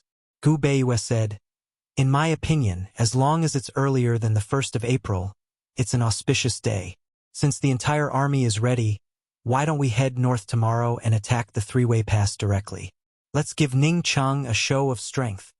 Although they were very worried about the safety of the hostages in Jun Yixie's hands, they definitely couldn't show it. Instead, they had to give Jun Yixie and the others the misconception that they didn't care. Otherwise, Jun Yixie would have them completely under his thumb. At that time, not to mention rescuing the hostages, even they themselves would be in danger. Jun Yixie's invitation was set for the first day of the 4th lunar month. If they delayed until the 15th and something happened to them at Tiger's prison, then it was very possible that they'd failed to prepare for this battle. On the contrary, if they sent their troops before the appointment, they could first test Jun Yixie's bottom line, and second, they would have an additional bargaining chip to negotiate with Jun Yixie. No one knew that Gu Beiyue had another idea. He actually hoped that he could negotiate with Jun Yixie this time and make some concessions. There was no need to go to war and fight. Long Fei Yi didn't know that Gu Beiyue didn't want to go to war, but he agreed with Gu Beiyue's opinion. Jun Yixie had already sent an invitation, so they had to return the favor. Long Fei Yi looked at Han Yunqi and asked, "What do you think?" Han Yunqi also agreed with Gu Beiyue's opinion. At this juncture, let alone Tang Li, Ning Jing, and Mu Linger, even she and Long Fei Yi had to serve the northern expedition. If there was a need, they had to give in without hesitation or even sacrifice themselves. However, she didn't answer Long Fei Yi's question. Instead, she looked at Tang Li and asked, "Tang Li, what do you think?" The time Gu Beiyue mentioned was the most important time to consider the overall situation. However, this method might infuriate Jun Yixie as well as give Jun Yixie a show of strength. The most direct consequence of infuriating Jun Yixie was that the hostages would suffer. In Jun Yixie's eyes, the rule of not abusing the hostages during negotiations between two armies at war was bullshit. Perhaps it was Han Yunqi and Long Fei Yi's return that gave Tang Li confidence and courage. He had been very well behaved these past few days. He slept early and woke up early. Every day he was in high spirits. Other than learning about the northern expedition, he spent most of his time practicing martial arts and practicing his hidden weapons. When Long Fei Yi and the others were discussing important matters, he would sit at the side. However, he only listened and never said a word. Han Yunqi's question caught Tang Li off guard. However, he quickly regained his senses and said seriously, "Everything has to be based on the overall situation. Do what needs to be done." No one knew if Tang Li's words were sincere or forced. Whether it was sincere or not, the fact that he could say it proved his determination and courage. Long Fei Yi nodded and made a prompt decision. "Bailey Yuanlong, Deputy General Shui, you two pass down the order immediately. Everyone listen up. Rest well tonight and set out tomorrow." "Yes." Bailey Yuanlong and Deputy General Shui said in unison and left to carry out the order. Long Fei Yi asked seriously, "Gu Beiyue, if we set out tonight, how long will it take to reach Tiger's prison?" 3 days. Gu Beiyue answered truthfully. Su Donglin wasn't around, so he had to arrange many things. Naturally, he had already figured out the time needed to travel from three-way black market to Tiger's prison. 3 days later. Long Fei Yi pondered. 3 days later is the 28th of February. Han Yunshi quickly said, "That's why we have to set out tomorrow at the latest after the two armies set out for the northern expedition." Unexpectedly, Long Fei Yi said, "We won't be participating in the northern expedition's military deployment ceremony. Have Ning Nuo reply to Jun Xie and say that this crown prince will personally lead the troops to conquer Heavenly River City. I'll go have tea with him as promised." Tang Li didn't understand what he meant for a moment and was confused. Long Fei Yi then said, "Tang Li, go prepare. We'll set out for Tiger's prison tonight. We'll arrive on the 28th and hold the hostages for a long time. We'll go have tea with Jun Xie again in early April." When he said this, Tang Li was overjoyed. His dark eyes immediately lit up. "As you command, brother." He was so happy that he almost jumped out of bed last night. He had been waiting for this day for far too long. Gu sat on one side, clenching his fists as he laughed out loud. Long Fei Yi. This old man likes this idea. Who cared what time Jun Xie set for tea? They'd sneak into Tiger's prison to rescue the hostages first. Then they'd go have tea with Jun Xie. When the time came, Jun Xie wouldn't hesitate at all. Han Yunshi was thrilled as well. Although this idea was a little difficult, they had to succeed since Long Fei Yi said it. Without the hostages in Jun Xie's hands, they could drink the tea slowly. Gu Beiwei smiled faintly. "Your Highness, this subordinate is willing to cooperate with you to the best of my ability." With that settled, everyone went to make preparations. Han Yunshi personally packed up Long Fei Yi's belongings. He didn't return to his rooms, but went to see Manager Luo of Kangon Private Bank. After the alliance between East Qin and the D clan, the central and southern regions loosened their restrictions on merchants, giving Cloud Realm Trade Consortium a chance to make a comeback. However, many of the financial groups and aristocratic families in the central and southern regions were dissatisfied. They'd already caused a ruckus in the south multiple times. Long Fei Yi was too busy, so he only pretended to be ignorant of the matter and left it to his subordinates to deal with. After all, the people in the south didn't dare to be too rampant, so it wasn't enough to affect the overall situation. Very soon, Han Yunshi finished her preparations. She was about to find Long Fei Yi when a servant girl brought over a bowl of dark brown medicinal soup. Han Yunshi was bewildered. She assumed that Long Fei Yi had ordered the servant girl to bring it over. After all, Long Fei Yi had a habit of giving her nourishing medicines from time to time. Dr. Gu had this servant deliver this. Dr. Gu said that the princess's complexion wasn't good and that she was going on a long journey. He was afraid that the princess wouldn't be able to take it, so he brewed this medicine and told the princess to finish it while it was hot before leaving. The servant girl replied. Dr. Gu also said that this was the first bowl. When the princess returns, you'll have to continue taking it. Han Yunshi picked up the bowl and sniffed it before tasting it. Besides one or two common medicinal ingredients, she really couldn't taste anything else. She didn't think much of it, but drank the rest of the medicine in one gulp. Besides Long Fei Yi, Gu Beiwei was the one person in the world she felt most at ease with. Han Yunshi sat for a while after drinking the medicine. Long Fei Yi and the others all came over. Gu Beiwei didn't mention the bowl of medicine, so Long Fei Yi naturally didn't know about it. For the trip to Tiger's prison, Long Fei Yi chose a few shadow guards to secretly accompany them. It was convenient for him to carry out his tasks. He didn't bring too many people because he didn't need them. If he wanted to kill Jun Xie, he only needed him, Han Yunshi, Gu Beiwei, or Gu. And if he wanted to save the hostages, they might not be able to do it even if they worked together. They needed to use their wits. Long Fei Yi's group of 4, plus Tang Li, the group of 5 secretly left Three-Way Black Market that night. They chose a mountain forest path and headed towards Tiger's prison. On the evening of the 28th of March, they arrived at the mountain forest where Tiger's prison was located. This was a dense mountain forest west of northern Li's Tianhe City. It was the largest mountain in northern Li. The mountains were high, the ravines were deep, and the slopes were steep. The mountains overlapped each other and intersected with each other. There was an endless stretch of mountains.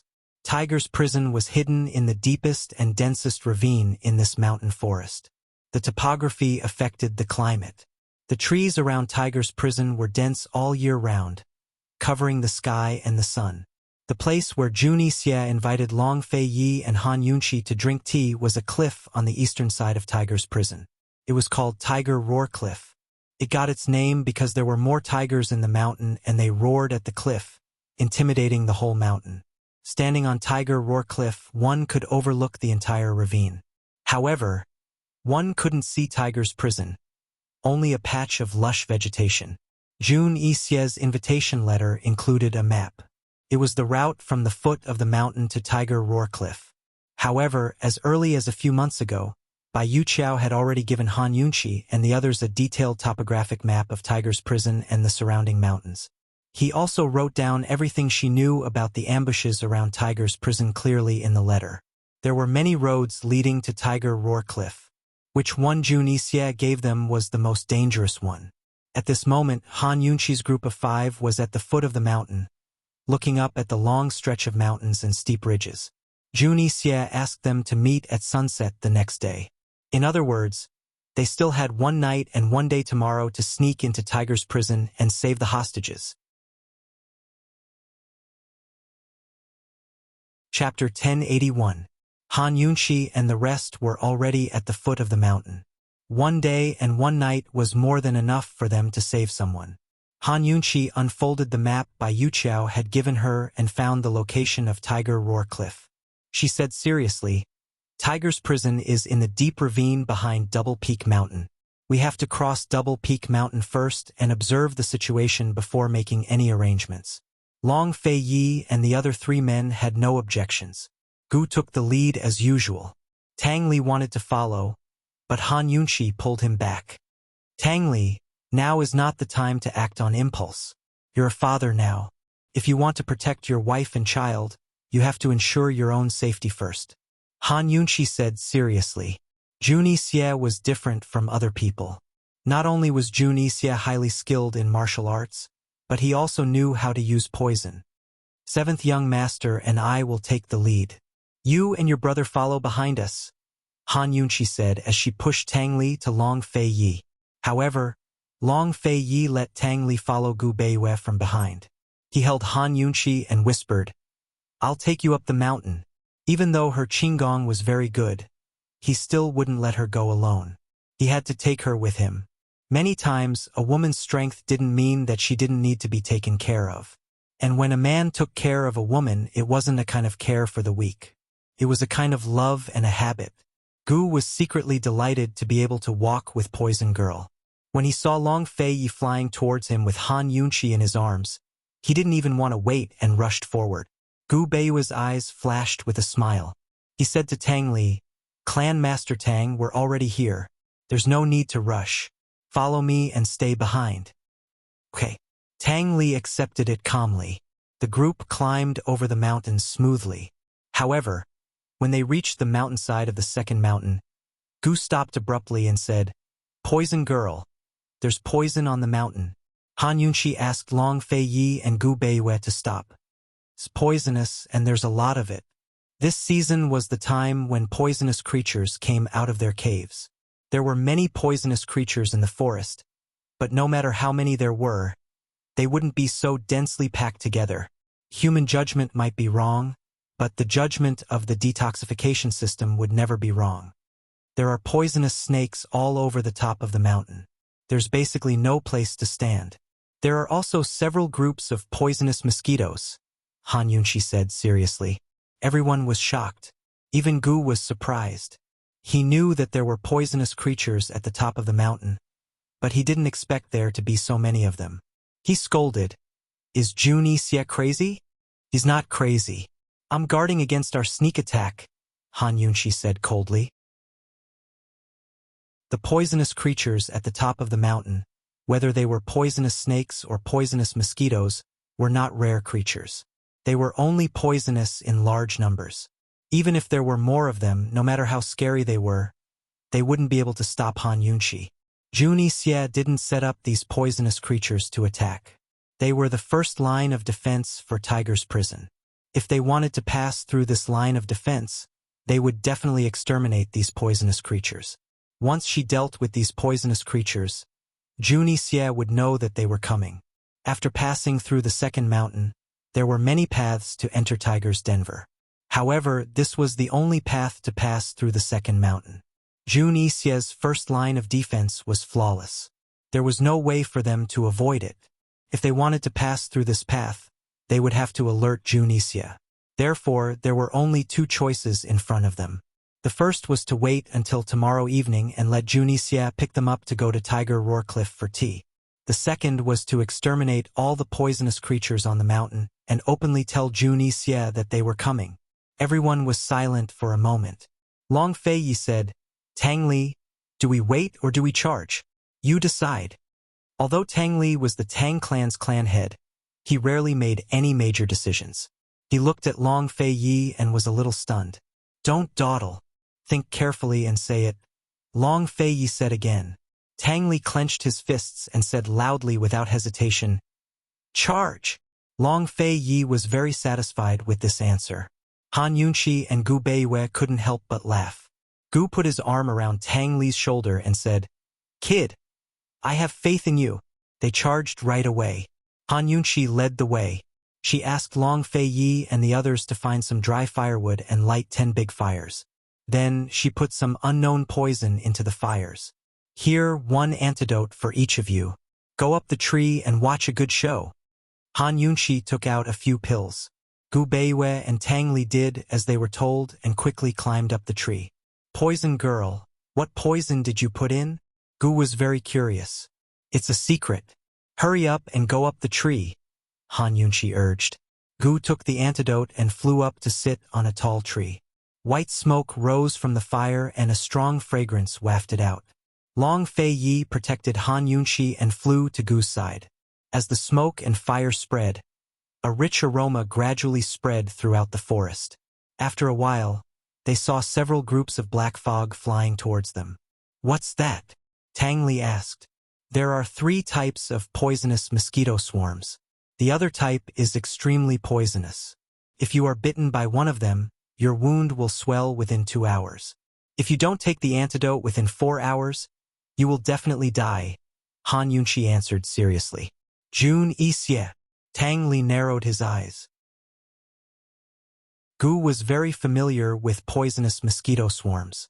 If he hadn't seen it before, even Long Feiyi and Gu Beiyue would have thought that it was poisonous fog. As the poisonous mosquito swarms got closer, the buzzing sound became louder. When they got closer, they realized that the poisonous mosquito swarms were fighting to be the first to pounce into the fire. They looked down from the tree and saw a black mass of poisonous mosquito swarms like a huge black fog. They surrounded the fire and drowned it. Even the smoke couldn't float out. "Sister-in-law, will the fire be extinguished?" Tang Li asked softly.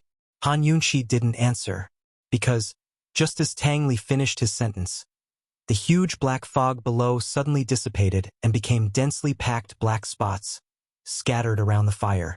"They're all dead?" Tang Li asked curiously. Gu Qishao was curious as well. He really wanted to know what kind of poison Lass had used to attract all of the mosquitoes to her, sending them flying to the fire.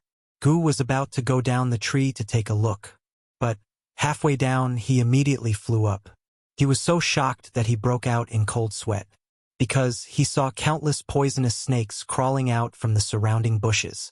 There were poisonous snakes of various sizes and colors. They were densely packed and were fighting to be the first to crawl out. They came so suddenly and their speed was so fast that it caught everyone off guard. Gu wasn't frightened. He was disgusted. Instead of saying that these poisonous snakes crawled out, it was more accurate to say that these poisonous snakes flowed down from the mountain like a flood. Not long after, the fire was surrounded by poisonous snakes. Their slippery bodies intertwined and squeezed together. They revealed their flat tongues and stuck out their red tongues, as if they were looking for something. Han Yunqi and the rest looked down from the tree. Not only did they see the densely packed snakes below, they also saw that the surrounding mountain paths were filled with poisonous snakes coming down the mountain. This scene was simply magnificent. If people with trypophobia saw this scene, they would definitely go crazy. It wouldn't be an exaggeration to call this mountain Snake Mountain. Sister-in-law, this isn't a good show. It's too disgusting. Tang Li was about to vomit. Just wait. Han Yunqi's lips curled into a cold smile. More and more snakes came down the mountain, but the poisonous snakes that gathered at the foot of the mountain gradually retreated and scattered in all directions. Once the snakes below dispersed, there would immediately be more poisonous snakes to replace them. This repeated a few times before the poisonous snakes finally dispersed. The fire was more or less extinguished. The surroundings were filled with the corpses of poisonous mosquitoes, forming a large black mass. Long Fei Yi estimated that there were at least 8,000 or 9,000 poisonous snakes in the mountain, if not 10,000. Poison Lass, where's the good show? Gu also didn't understand. Poison Lass had poisoned the smoke and attracted the poisonous mosquitoes and poisonous snakes. The poisonous mosquitoes were dead, but the poisonous snakes were safe and sound. Let's go up the mountain.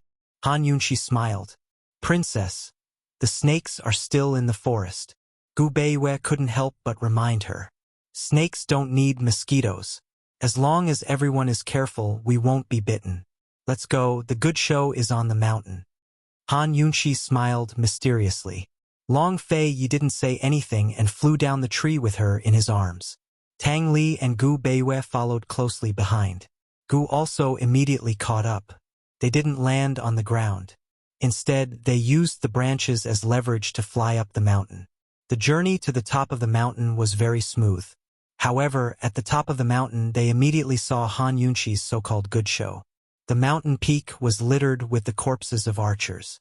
Every archer was bitten to death by poisonous snakes. Tang Li and Gu Qishao carefully counted the corpses and discovered that there were 500 archers in total. Gu Qishao then inspected their arrows and discovered that they were all coated in hypertoxic poison. They hadn't even reached Tiger's prison, but there were already 500 archers lying in ambush on the mountain peak. What did Jun Yixie want to do? Fortunately, Han Yunqi poisoned the poisonous snakes and caused them to counterattack. Otherwise, if they rashly went up the mountain, they might have really fallen into an ambush. Sister-in-law, where are those poisonous snakes? Tang Li asked anxiously. They continue to help us clear the way, Han Yunqi said seriously. This was already the top of the second mountain. On the other side of the mountain was the deep ravine where Tiger's den was. They walked to the edge of the cliff and looked down from above. They could only see that the ravine was immeasurably deep. There were plants everywhere, and they couldn't see a single stone or soil, let alone Tiger's prison. The only thing that could be seen was an overhanging cliff in the northwest direction. That should be Tiger Roar Cliff. The huge army of poisonous snakes had already climbed down the ravine from the top of the mountain. The poison Han Yunqi used on the poisonous snakes was a kind of bloodthirsty poison. Once poisoned, the poisonous snakes would frantically look for prey to bite. After this forest was occupied by the poisonous snakes and mosquitoes, the other animals would either die or flee. Therefore, the only prey of the poisonous snakes were the people lying in ambush in the bushes. Han Yunqi was waiting. She was waiting to see how many ambushes Jun Yixie had hidden in this forest. She was also waiting to let Jun Yixie experience what it meant to bring evil upon oneself was the hardest to bear. When Han Yunqi set the fire to lure the poisonous mosquitoes away, Jun Yixie already knew that they were coming. He also knew that they were going to force their way in. The poisonous mosquitoes and poisonous snakes were just his guards. Sacrificing these poisonous creatures didn't affect Jun Yixie at all. His real ambush was the archers and gunpowder. He didn't make a sound and just waited for Han Yunqi and the others to come down into the ravine. Who knew that instead of Han Yunqi and the others, the poisonous snakes would betray him? Your Highness Duke of Kong, the 500 archers at the top of the mountain were all wiped out. Half of the second batch of archers also died. I don't know what's wrong with those poisonous snakes. They've all gone crazy and are biting anyone they see. When the guard came to report, Jun Yixie was stunned.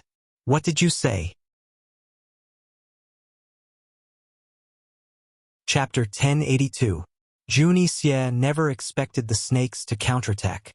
After all, he'd spent a lot of effort to get his hands on these poisonous snakes. In fact, he didn't need so many snakes to guard against Han Yunqi's group's sneak attacks. Instead, he filled the entire mountain with snakes to give Han Yunqi's group a warning. He wanted to tell them that Junie Xie, wasn't so easy to bully. He wanted to tell them that they'd pay a heavy price if they tried to trick him. But who knew that he'd end up smashing his own foot with a rock? He'd stationed countless archers on the shady side of the second layer of the mountain, a total of 10 archers. But no matter how many archers there were, they couldn't compare to the number of poisonous snakes. No matter how powerful their arrows were, they couldn't kill off a swarm of snakes. Any of the snakes in the mountains might be common, but they were also highly poisonous. Once bitten, they'd kill you within a short time. After all, the archers were the second line of defense, the true defense. They were the key to keeping Chang Feiyi and the other experts in check. When Junie Xie stood up, he couldn't even stand straight and swayed. If news of this spread, he'd become the biggest joke in the history of Cloud Realm continent. Your Highness Duke of Kong, what's wrong with those poisonous snakes? Is there no way to break through them? If this keeps up, we'll lose our footing. The guard reminded him urgently. Prepare all the defenses at Tiger's prison. Keep a close eye on Ning Chang. Junie Xie said before he rushed out, his figure disappearing into the forest. Once he was in the woods, he could hear the occasional cries of agony from all around him. Not far away, he could even hear the hissing of a large group of poisonous snakes as they fought to be the first to move forward. Junie Xie followed the sounds and saw a few of the archers dead from poison. 2 of the snakes were crawling over their bodies in search of other prey. As soon as Junie Xie approached, the poisonous snake smelled his scent and immediately turned around to pounce on him. Junie Xie was not afraid of them. He stepped on the head of a poisonous snake with one foot and grabbed the tail of a poisonous snake with one hand.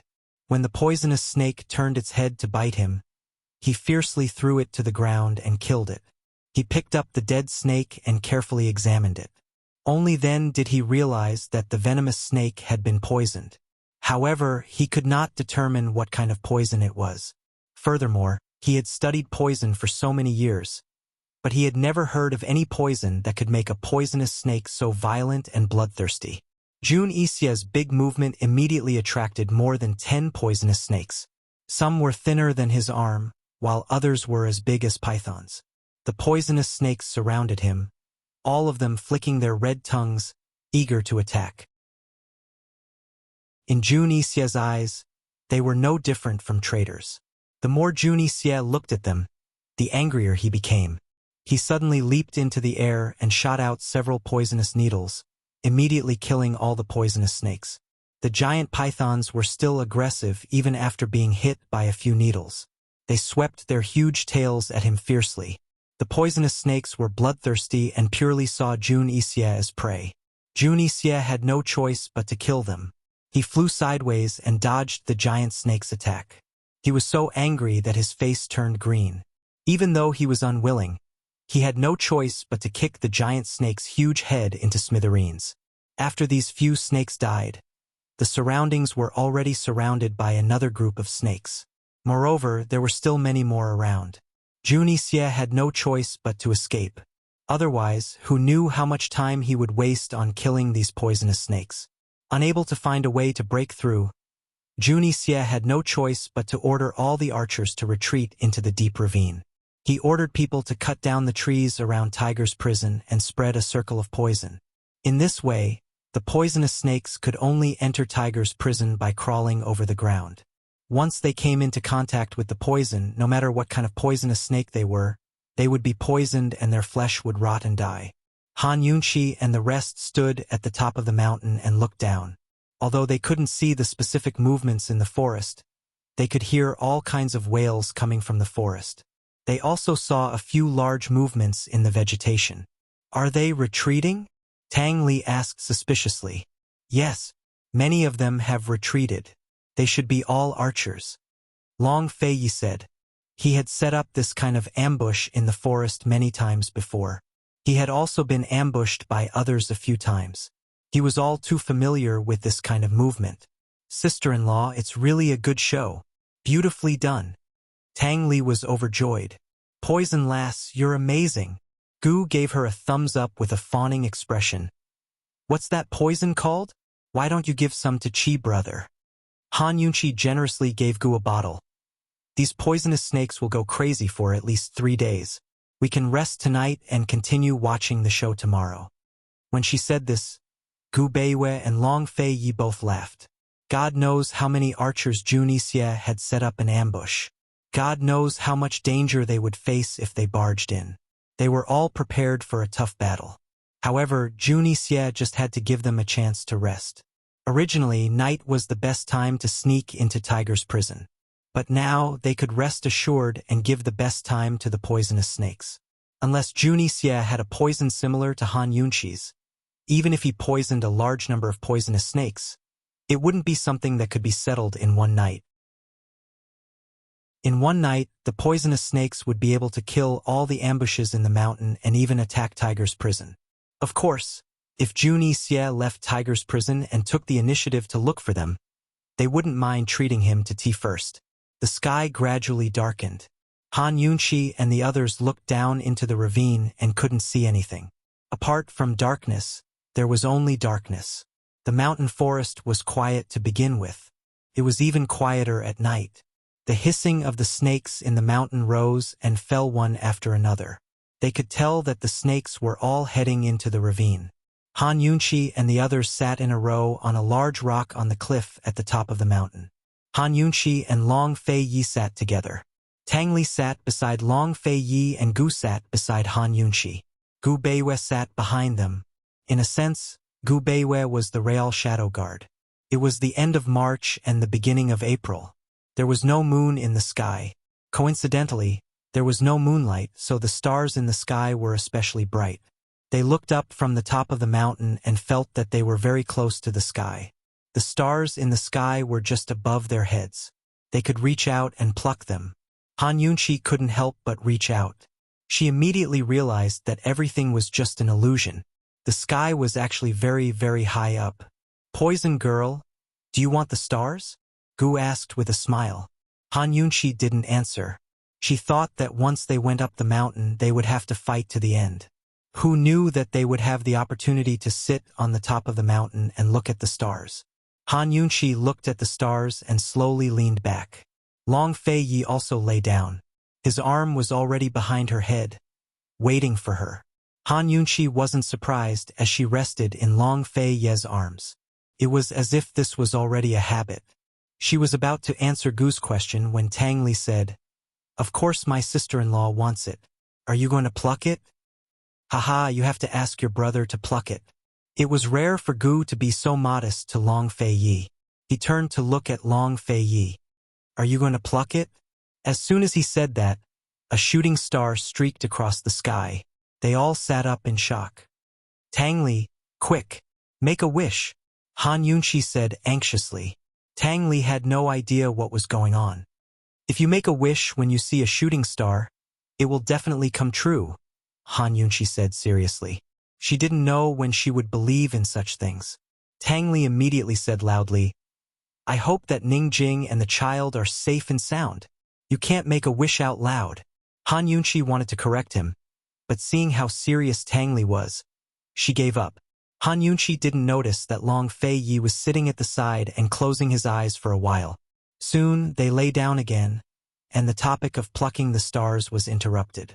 Hearing Tang Li's wish, Gu was no longer in the mood to joke. He put his hands behind his head and looked at the bright stars. Gradually, he became distracted. "Gu, why aren't you worried about Mu Ling? Tang Li suddenly asked. Gu was stunned for a moment and replied, "Am I not here to save her now?" That one sentence made Tang Li speechless. However, without Tang Li's reminder, Gu really forgot about that little girl Mu Ling. He didn't even think about her. It was fine if he didn't think about her, but after being reminded, he still missed her quite a bit. It seemed like it had been a long time since someone chased after him, searched the world for him, and inquired about his whereabouts. Gu closed his eyes and recalled Mu Ling-er's appearance. A face that loved to cry appeared in his mind. In the whole world, Mu Ling-er was probably the only one who called him Qi brother.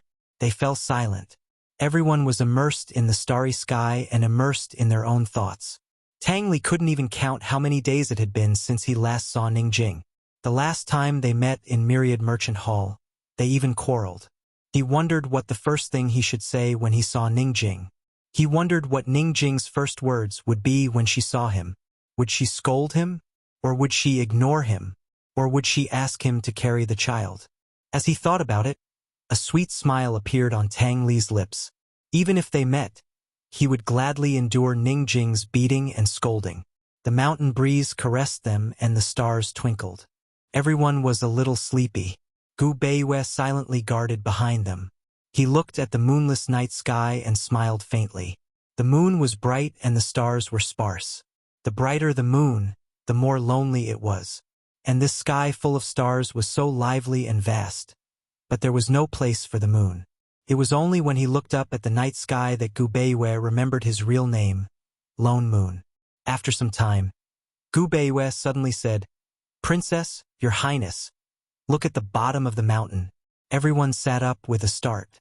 They saw that Gu Beiyue was no longer behind them. He was standing at the edge of the cliff, looking at the deep ravine. What happened in the deep ravine? Han Yunqi and the others hurriedly stood up. They saw that a light had appeared in the originally dark ravine. "Is that Tiger's prison?" Tang Li exclaimed. "They must have cut down all the trees around Tiger's prison. Otherwise, we wouldn't be able to see the light." Gu was also surprised. Han Yunqi smiled. "Juni Xie is guarding against snakes."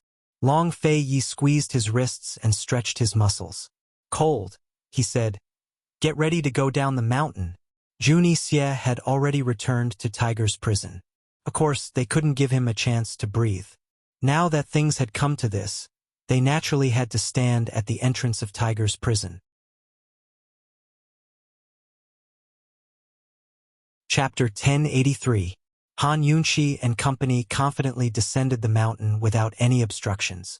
Han Yunqi detected a circle of poison in front of Tiger's prison's entrance from afar. Juni Xie had used it to prevent the venomous snakes from entering. The circle of poison was about 3 meters away from Tiger's prison's entrance. A large number of venomous snakes had died inside and outside the circle of poison, but the venomous snakes behind continued to surge in. As the venomous snakes were poisoned, they could not control themselves. Even when they saw their own kind dying due to poison, they continued to advance without stopping. As Han Yunqi and company had taken the antidote, they did not become the targets of the venomous snakes. They stood outside the circle of poison on the ground, allowing the countless venomous snakes to crawl past their feet. Not only were there venomous snake corpses in front of Tiger's prison's entrance, there were also 5 rows of archers. They stood in a disorderly fashion, with their bows drawn and ready to shoot. It was like a dense wall of arrows, with the arrows all aimed at the 5 of them. Who knew what the result of 10,000 arrows being released would be? However, Tiger's prison's entrance was tightly shut. They did not see Juni Xie's figure. Han Yunqi stood in the middle, Long Fei Yi and Tang Li were on the left, while Gu Beiyue and Gu were on the right. The 5 of them naturally saw the group of archers, but they were not afraid. Since they chose to barge in, they were mentally prepared. Not to mention 5 rows of archers. Even if there were 10 or 100 rows, they would not even frown. "Juni Xie, how long has it been since we last met? Why are you so cowardly? What, are you afraid to see me?"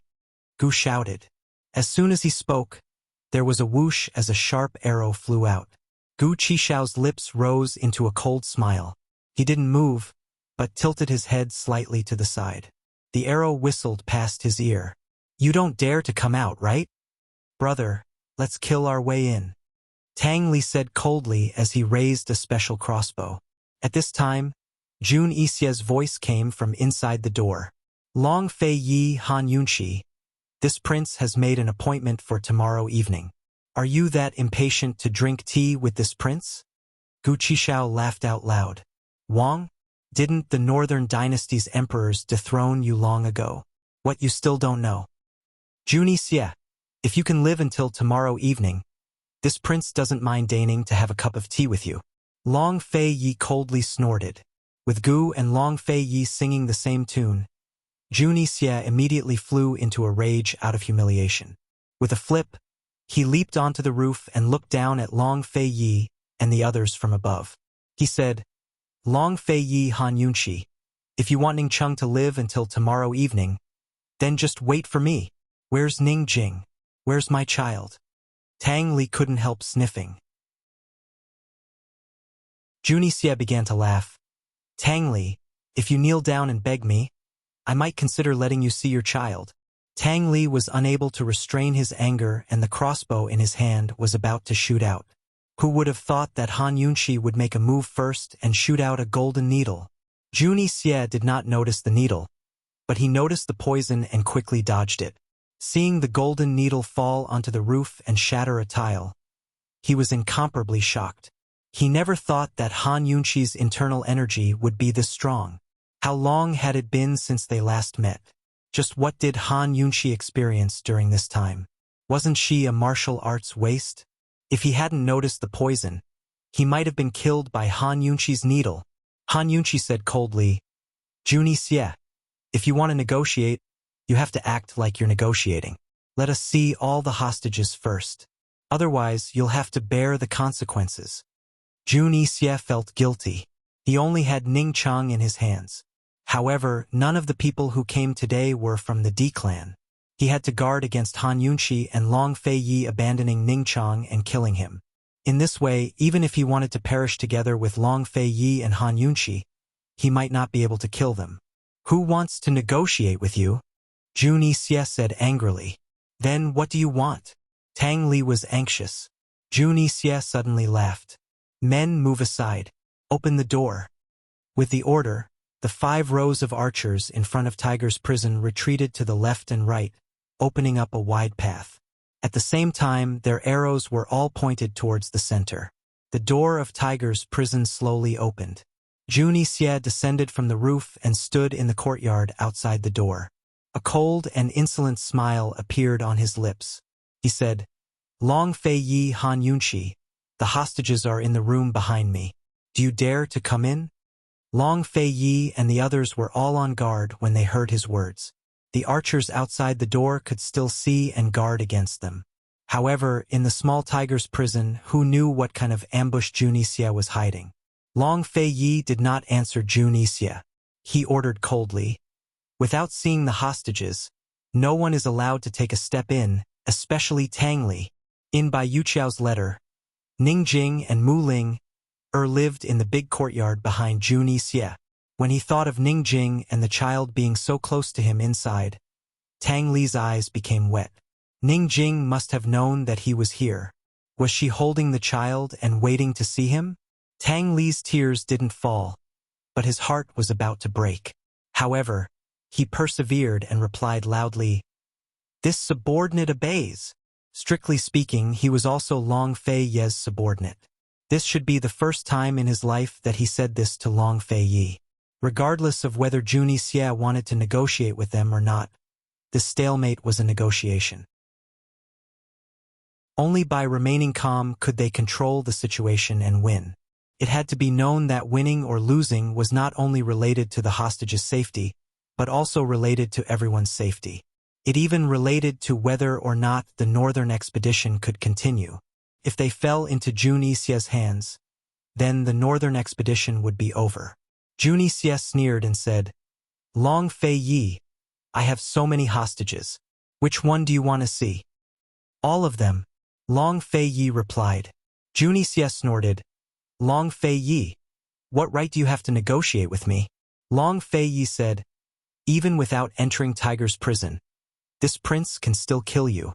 Jun Yixie did not even have time to refute before Long Fei Yi pulled out his sword. His movements were so fast that Jun Yixie could not see it clearly. The sword rose and fell, and with a flash of sword light, the arrows on the bowstrings were all cut. Moreover, the bowstrings did not break. The archers looked at the arrows that fell and were all stunned. Jun Yixie's heart skipped a beat. Han Yunqi's martial arts was already unbelievable to him, but he never thought that Long Fei Yi's martial arts would reach this level. Thinking of the past, he and Long Fei Yi's martial arts were on par. In just a short 2-3 years, Long Fei Yi had already reached a height that he did not dare imagine and could only look up to. Actually, not only in terms of martial arts, even in terms of status, Long Fei Yi had already left him in the dust. Long Fei Yi was the East Qin crown prince, and he was an old subordinate of the East Qin royal family. Long Fei Yi was no longer the Long Fei Yi of the past, and Han Yunqi was no longer the Han Yunqi of the past. As for him, he could not take a single step forward. Junie Xie couldn't help thinking, just what had he done in these past 2-3 years? He was already filled with jealousy, and this jealousy was wreaking havoc in his heart, swallowing his reason.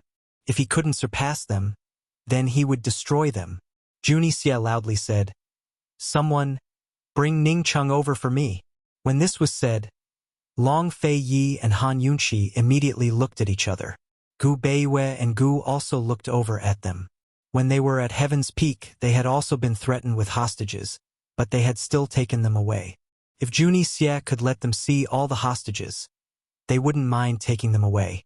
After all, they didn't want to waste words with Junie Xie. Very quickly, the guards brought Ning Cheng over. However, Han Yunqi and the others were shocked. Ning Cheng's hands and feet were tied behind his back with gunpowder strapped to his chest. "Ning Cheng!" Han Yunqi loudly shouted. Ning Cheng slowly raised his head. It was unknown when the phoenix feather mask on his right eye had been taken off by him. Although he was much more haggard and his face was covered in stubble.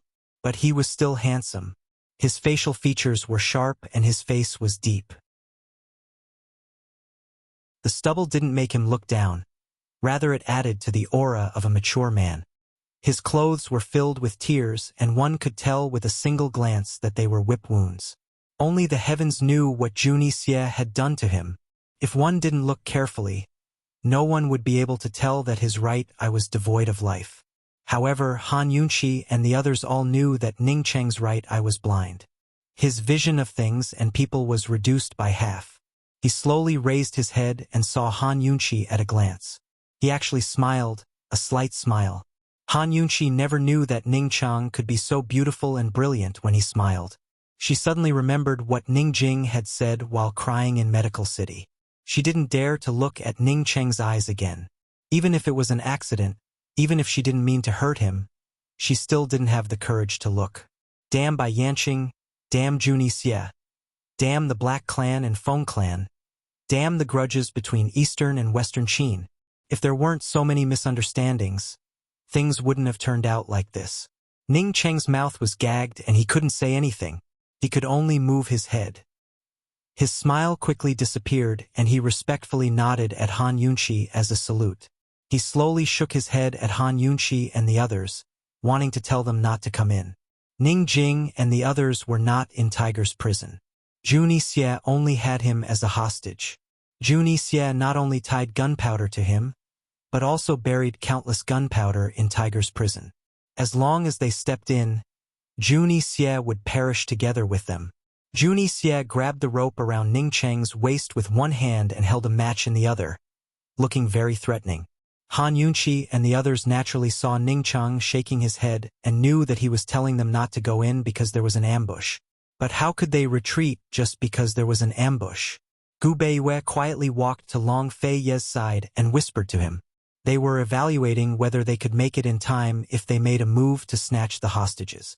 Of course, they were just evaluating, because they hadn't seen the other hostages yet. "Where are the others?" Long Fei Yi asked. Junie Xie sneered. "Long Fei Yi, I didn't expect you to be afraid. Why are you afraid to come in? If you only have one hostage, then only one of us can go in," Gu Beiyue said. But Junie Xie said, "Han Yunqi, come in first." Although he hated Long Fei Yi the most, he wanted Han Yunqi to die with him. He wanted Long Fei Yi to have a taste of loss and powerlessness. Chapter 1084. Junie Xie wanted Han Yunqi to walk in alone? This was the biggest joke in the world. What did he take the men present for? Forget about Long Fei Yi, Gu and Gu Beiyue. Even Tang Li wouldn't let Han Yunqi walk in alone. Long Fei Yi looked at Junie Xie coldly and didn't want to answer him. Gu Beiyue didn't say anything either. Ning Cheng sneered. Gu narrowed his long and narrow eyes and said word by word, "Junie Xie, You're thinking too much. Tang Li snorted coldly. Junie Xie, other than bullying women, what else do you dare to do? If Junie Xie had enough hostages, he would have brought all the hostages here and let Long Fei Yi and the rest enter Tiger's prison. Unfortunately, he didn't. He only had Ning Chang. Faced with Long Fei Yi and the rest's contempt and mockery, Junie Xie could only endure. He looked at Han Yunqi and sneered, Han Yunqi, it looks like you don't have any sincerity in saving them. Not sincerity? If she didn't have sincerity, would she and Long Fei Yi have left the two armies on the northern expedition and come here personally to take the risk? Even when facing Ning Chang, Han Yunqi didn't want to explain too much. At this moment, Ning Chang was looking at her. His gaze was trusting and respectful. Junie Xie's provocation was superfluous. Ning Chang wasn't that stupid. Who knew that Junie Xie would suddenly kick Ning Chang's knee? Ning Chang immediately knelt down. Junie Xie raised his leg high and stepped on Ning Chang's shoulder, pressing him down forcefully. He said coldly, Men, bring a torch. If it was a match, it would take some time to ignite the gunpowder, but if it was a torch, it could be ignited at any time. Han Yunqi said angrily, Junie Xie, how dare you? Do you think I wouldn't dare? Junie Xie increased the force of his leg, and Ning Chang's shoulder collapsed under the weight. He seemed to be trying his best to hold on, but he clearly didn't have much strength left. He kept looking at Han Yunqi. His naturally cold brows were tightly furrowed. He kept shaking his head, telling her not to come over. Han Yunqi knew that he had been poisoned, and it was a very complicated poison. The detoxification system had been checking him urgently, but it hadn't detected the detailed situation yet. Han Yunqi, are you coming in or not? Junie Xie asked again. He pulled out a dagger from his waist with his other hand. He leaned over evilly, exerting all his strength on Ning Chang's back. The tip of the dagger was pressed against Ning Chang's other shoulder. Han Yunqi, you don't have to come in. If you kill him, this prince still has another hostage. You have plenty of time to slowly think about it. This prince, wait. Junie Xie smiled as he gently pierced Ning Chang's clothes with the dagger. Han Yunqi's eyes emitted a terrifying killing intent. At this moment, she wanted nothing more than to tear Junie Xie into pieces. Gu Beiyue, how confident are you? Long Fei Yi asked in a low voice. I'm not confident. Gu Beiyue answered honestly. If it was a moment ago, perhaps he was 70 to 80% confident that he could snatch the hostage from Junie Xie's hands. But now, Junie Xie was holding a torch, not a match. Moreover, Junie Xie's dagger was already pressed against Ning Chang's shoulder. Right now, he only had 50% confidence. He didn't like to take risks, especially at a time like this. 50% confidence was zero to him. If he didn't take risks and stayed in a stalemate, he might still have a chance. If he took risks and lost, he and Ning Chang would both be killed. Moreover, no one could predict whether the explosion of the gunpowder on Ning Chang's body would endanger the courtyard behind them, or what kind of casualties it would cause. How could Gu not have the same thought? The situation they were facing now was completely different from what they faced at the top of Heaven Mountain. Gunpowder didn't allow for the slightest bit of risk. Moreover, those people from Evil Sword School were afraid of death. Junie Xie seemed to be prepared to die together with them. From the moment they saw Ning Chang being escorted over, they had been assessing the risk of saving him. Once Gu's thorny vines sprang out from under Junie Xie's feet, who knew if Junie Xie would choose to die together with them? At this moment, Junie Xie's dagger suddenly pierced Ning Chang's shoulder. Ning Chang silently endured it. He was still looking at Han Yunqi and shaking his head. Cold and indifferent, Han Yunqi looked on indifferently. However, her heart was already burning with anger. Junie Xie was ruthless. He suddenly pulled out the dagger and blood splattered everywhere. Then, he stabbed it again. Ning Chang looked at Han Yunqi from afar, motionless. Han Yunqi was expressionless. Her eyes were unfathomable. Han Yunqi, haven't you thought it through? Why don't this prince change the hostage to play with? Junie Xie looked at Tang Li with interest. Is it Ning Jing or that child? Tang Li didn't say anything. He clenched his fists and stared at Junie Xie. They were all enduring and waiting. Perhaps Junie Xie would bring out the hostages. At that time, they would have a better chance of winning. But who knew that Junie Xie suddenly changed his mind? Forget it. Forget it. Ning Cheng's life is tough. He pulled out the dagger and pressed it against Ning Cheng's ear. He chuckled and said, Han Yunqi, do you want this ear? Or, I'll go over. Han Yunqi finally couldn't take it anymore. Junie Xie, you just want my life. Let go of Ning Cheng. I'll go over. Han Yunqi said coldly. At her words, Ning Cheng's calm gaze suddenly turned sharp and fierce, almost ferocious. Even though he couldn't speak, anyone could tell that he was fierce to Han Yunqi. He was warning Han Yunqi. Wasn't this woman always smart, calm, and ruthless?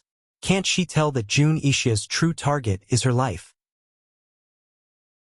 She came in to court death. Once she came in, Junie Xie would definitely ignite the gunpowder. Junie Xie would never let them go. If she didn't come in, she could live and so could he. Junie Xie would never dare to leave the tiger's den. How would Han Yunqi know that Ning Jing and the rest were no longer in Junie Xie's hands? Junie Xie had hostages to kill slowly. However, there was only one Ning Cheng in this world. They only had one Ning Cheng, and the D clan only had one Master Ning. She had no choice but to take the risk. Han Yunqi, are you crazy? Long Fei Ye's voice was terrifyingly low. He held her hand tightly, not allowing her to take a step forward. Do you want to see Ning Cheng die? Han Yunqi asked calmly. If you don't go in, Ning Cheng won't die, Long Fei Ye said. Are you 100% sure? Han Yunqi asked. No, I'm only 50%. Only 50%, Long Fei Yi answered honestly. He wasn't 100% sure because Junie Xie still had several hostages. Moreover, the remaining hostages, whether it was Mu Ling or Ning Jing or that child, were more of a threat to them than Ning Cheng. The possibility of Junie Xie killing Ning Cheng was indeed very high. However, Long Fei Yi still didn't want to take the risk. He said, if you go in, it'll be even harder to save the others. The best way was to continue the stalemate with Junie Xie and let him bring all the hostages out. It would be best if they could lure him out of Tiger's den. Han Yunqi understood Long Fei Ye's considerations. She said, Long Fei Yi, why don't we take a gamble? Junie Xie won't leave Tiger's Denver. Since it's a risk and we're not confident, why should we sacrifice Ning Cheng? If they continued the stalemate, they weren't 100% sure that they could see all the hostages, lure Junie Xie out, and protect Ning Cheng. If they went in, they weren't confident that they could save everyone and escape unscathed. Actually, both choices were risky. Why would they choose the stalemate? Why would they choose to watch Ning Cheng get tortured and even the other hostages get tortured? Long Fei Yi was silent, but he still didn't let go. Gu Beiyue, Gu, and Tang Li were very quiet. This choice was too big. It concerned everyone's life and death. Even Tang Li didn't dare to act rashly. Han Yunqi whispered again, everyone, if we act immediately after entering, will we have a higher chance of success? They were still 2 to 3 meters away from Tiger's Denver. If they entered the courtyard, would they have a higher chance of success? I'm still not 100% sure. At most, I'm 70% sure. Gu Beiyue had already considered this problem. I'm 70% sure too, Gu answered. Long Fei Yi, what do you think? Han Yunqi's face was cold and stern as she asked in a low voice. Long Fei Yi didn't answer Han Yunqi's question. He said directly, Gu Beiyue, I'll leave Ning Cheng to you. Tang Li and Gu, go save the others. Junie Xie, leave him to us. After he finished speaking, he didn't let Han Yunqi walk by herself. Instead, he held her hand and walked forward. Gu Beiyue and the other two immediately followed. Ning Cheng didn't expect Long Fei Yi to not stop Han Yunqi and come over personally. He immediately glared at Long Fei Yi. His gaze was full of warning. But who knew that Long Fei Yi would let him glare at him and remain indifferent? At this moment, Ning Cheng was unable to restrain his anger. How could Long Fei Yi do this? How could he bring Han Yunqi here to die? How could he bring everyone here to die? Ning Cheng began to struggle. He really wanted to tell them the truth. He wanted to tell them that Junixia only had one bargaining chip, but no matter how much strength he used, he couldn't move. Junixia had him firmly restrained. Junixia looked coldly at Han Yunqi and the other 4 people approaching step by step. His lips curled into a bloodthirsty smile. This was the result he wanted. Couldn't be any better if all of them came over. Junixia felt all the blood in his body boil as he tightened his grip on the torch and made his final preparations. As soon as Han Yunqi and the rest crossed the threshold, he would ignite the gunpowder on Ning Cheng's body. His subordinates would also detonate the gunpowder hidden around Tiger's prison. Who cared about the ups and downs of Cloud Realm continent? Today he, Junixia, would bury the 2 masters of Eastern and Western Qin with him. He had no glory in life, but in death, his name would be recorded in the annals of history for all eternity. The torch in Junixia's hand burned brightly. The guards hidden around them all blew on their torches and placed the flames near the fuse of the gunpowder. Everything was ready. Han Yunqi and the rest advanced step by step until they were very, very close to the gates of Tiger's prison. 10 more steps and they'd be there. Junixia's smile grew wider and wider while Ning Cheng's eyes grew more and more despaired. Junixia stared at Han Yunqi's footsteps as he silently counted down. 10, 9, 8. Suddenly. Chapter 1085. Suddenly, a familiar voice came from behind Han Yunqi and the others. This voice was, "Qi brother! Qi brother!" Gu Qixiao's first reaction was to turn back and be stunned by the scene behind the curtain. This was definitely the scene that Gu had the deepest impression of Mu Ling'er so far. Mu Ling'er was holding a baby in swaddling clothes, riding on the back of a huge white tiger, leaning in the arms of a tall man.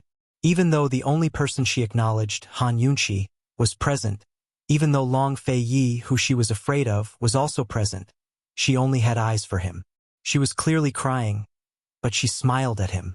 She smiled as if all the flowers in the world had bloomed.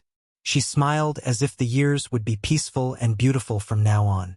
She smiled as if everyone who saw her would unconsciously forget all their troubles and smile with her. This kind of smile was called happiness. Even if it was just seeing Qi brother, Mu Ling'er was happy. She smiled with tears streaming down her face. "Qi brother, Ling'er missed you so much. Qi brother, Ling'er finally got to see you." Everyone was stunned. Even Junixia and Ning Chang in Tiger Prison Courtyard were very surprised. They never thought that Mu Ling'er and Deacon Jean would appear at this moment. Ning Cheng's eyes finally rekindled with hope. Mu Ling'er and Deacon Jean were here. Junixia's plot would definitely not succeed. Definitely not. Junixia was stunned. He had already counted to 8. 7 more steps. 7 more steps, and he would be able to kill Long Fei Yi and all of them. Why? The snakes had already been poisoned to death, and the surrounding archers did not dare to shoot without Ning Cheng's orders. The tiger suddenly rushed over. They were still stunned. They did not know how the tiger and these 2 people came over. In fact, when Han Yunqi used poison to attract the poisonous mosquitoes and snakes, causing a commotion in the mountain, Deacon Jean and Mu Ling'er knew that reinforcements had arrived. Deacon Jean quickly discovered that the guards in the forest had all retreated to Tiger Prison. He knew that this was the best time for him to escape with Mu Ling'er. However, he still came over with Mu Ling'er. It was not for anything else, but because Mu Ling'er promised her something. If it was any other time, someone would have noticed that Mu Ling'er's long hair was missing. However, at this moment, no one had any extra thoughts. Everyone was surprised and pleasantly surprised. Tang Li's attention was all on the child in Mu Ling'er's arms. Before Mu Ling'er could speak, Tang Li rushed over. "Child, my child, right?" "Yes." Mu Ling'er quickly handed the child to Tang Li. Tang Li was so surprised that he did not know what to do. He even forgot to reach out to take the child. "Take it." Mu Ling'er jumped down from the tiger's back with the child in her arms. "Tang Li, this is the daughter that Sister Jing gave birth to for you. Hurry up and hold her." Tang Li suddenly froze. He did not reach out his hand, but muttered, "Where's Ning Jing?" Why were there only Mu Ling-er and Deacon Jean? Where was Ning Jing? Shouldn't Ning Jing be the one holding the child? Where was Ning Jing? Ling-er, what's going on? When did you leave Tiger's prison? Where's Ning Jing? Han Yunxi asked loudly. Long Fei Yi and the others also retreated. Gu Beiwei and Gu Jun brought up the rear. One was on guard against Jun Yixie in Tiger's prison, while the other was paying attention to the movements of the surrounding archers. After all, there was an additional child, so they had to be more cautious. Sister, Jin Zi saved us. Jin Zi knows the art of animal taming. He saved us, but they met a mysterious person. Jin Zi and I escaped with the child. Sister Jing, Bai Yuqiao, and little Yu we don't know where they are. Mu Ling-er said anxiously. Deacon Jean glanced at Tiger's prison and sneered. It seems that you were deceived by Jun Yixie. This time, everyone was even more shocked. When they did not see Ningjing earlier, they thought that Ningjing was still trapped in Tiger's prison. Who knew that the truth was like this? Jun Yixie actually deceived them like this. At this moment, Jun Yixie realized that the child was not Mu Ling-er's, but Ningjing and Tang Li's. He was completely deceived by Yuqiao. However, Jun Yixie did not have time to think about this matter at this time. His attention was all on Deacon Jean, who was riding on the tiger's back. He finally knew who saved Mu Ling-er and the others. He finally knew who stole the big white tiger that he had tamed for many years. He finally knew who was much more talented in animal taming than him. It was him, Deacon Jean. Why? He was just a slave of the Winter Crow clan. How could he? Who are you to the Black Clan? Long Fei Yi asked in a cold voice. Although Mu Ling-er only said that Deacon Jean knew how to tame beasts, Deacon Jean was sitting on the white tiger at this moment. It was the white tiger that Bai Yuqiao mentioned in the letter. In other words, Deacon Jean was controlling the tiger tamed by Jun Yixie. The Black Clan was an old subordinate of the East Qin imperial family. Long Fei Yi understood the Black Clan better than the other nobles. The Black Clan's animal taming technique was a kind of talent. Every generation, every person's talent was different. Those with the Black Clan's direct bloodline had the highest talent in animal taming. The tiger was the king of the mountain, one of the beast kings. Those who could tame the tiger had to have top talent. Moreover, the tiger that Deacon Jean tamed was one that Jun Yixie had already tamed. He controlled Jun Yixie's tiger to betray Jun Yixie. In other words, Deacon Jin's animal taming technique was far superior to Jun Yixie's. If Jun Yixie was the Black Clan's direct bloodline, then what was Deacon Jin's relationship with the Black Clan? No matter what, Deacon Jean was more honorable than Jun Yixie. As long as Deacon Jean was here, Jun Yixie did not have the qualifications to be the Black Clan's patriarch. Long Fei Ye's question was also what Jun Yixie wanted to ask. Deacon Jean replied, "Who I am is not important. What's important is that I have already sent Mu Ling-er and the child here. Return the slave contract to me." Although his words were very rude, they made his position clear. Long Fei Yi did not ask any more questions. Instead, he said coldly, "Wait aside." Long Fei Yi turned to look at Jun Yixie.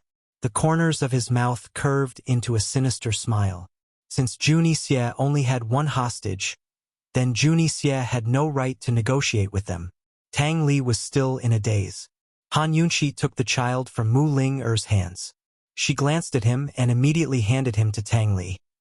"No news about Ningjing is good news. 10,000 arrows are waiting to protect your child." At this moment, Tang Li came back to his senses and took the child with trembling hands. Little Tang Li was actually sleeping soundly in this illusion. As soon as Tang Li held her in his arms, the corners of her mouth curved into a pure and sweet smile. Tang Li's heart almost melted when he saw it. He did not know who little Tang Tang resembled. He had just come back to his senses, but when he saw little Tang Tang, he was immediately stunned again. He looked at little Tang Tang and smiled foolishly. His gaze was unbelievably gentle. Han Yunxi patted him hard on the shoulder. "Protect her." After she said that, she turned around and looked at Jun Yixie. At this moment, Tang Li came back to his senses and hugged little Ning Jing even tighter. This was his and Ning Jing's daughter. She was his treasure and his life. Tang Li held his daughter in one hand and held a special crossbow in the other. He was on high alert. No matter how dangerous the surroundings were, he would not allow any harm to come to his daughter. Absolutely not. Deacon Jean rode on White Tiger and waited at the side. Mu Ling had already run in front of Gu. In the past, every time she lost Chi brother, she would look all over the world for him. When she found him, she would rush to him, stand in front of him, and stare at him. This time was no exception. In fact, this time she really hoped that she could hug Chi brother. However, she did not. This was the bottom line of her love for him. In the past, Gu would let her stare as he went about his business. However, this time Gu was also staring at her. He was a full head taller than her. He looked down at her with great interest and even slowly bent down to approach her. Mu Ling had never been looked at so closely by Chi brother. He had never looked at her with such a playful gaze, and he had never looked at her for such a long time. She, who had always been carefree, was a little embarrassed. Her ears immediately turned red. She was so embarrassed that she wanted to look away, but she could not bear to. At this moment, it was as if she and Chi brother were the only two people left in the world. Her cheeks flushed red as she continued to look into Chi Gij's eyes boldly. She saw that his eyes were filled with her. However, just as Mu Ling was enjoying herself, Gu's forehead suddenly bumped into Mu Ling-er's. "It hurts," Mu Ling blurted out. Gu immediately let go and said coldly, "Stupid girl. When did you get pregnant with Chi brother's child?" Mu Ling rubbed her forehead. Only then did she remember that matter. She burst out laughing. "People will believe you if you say that." She laughed. "Why?" Gu Qishao asked in a low voice. Mu Ling laughed even louder. "Because Chi brother looks like someone who would do such a thing." Gu gritted his teeth.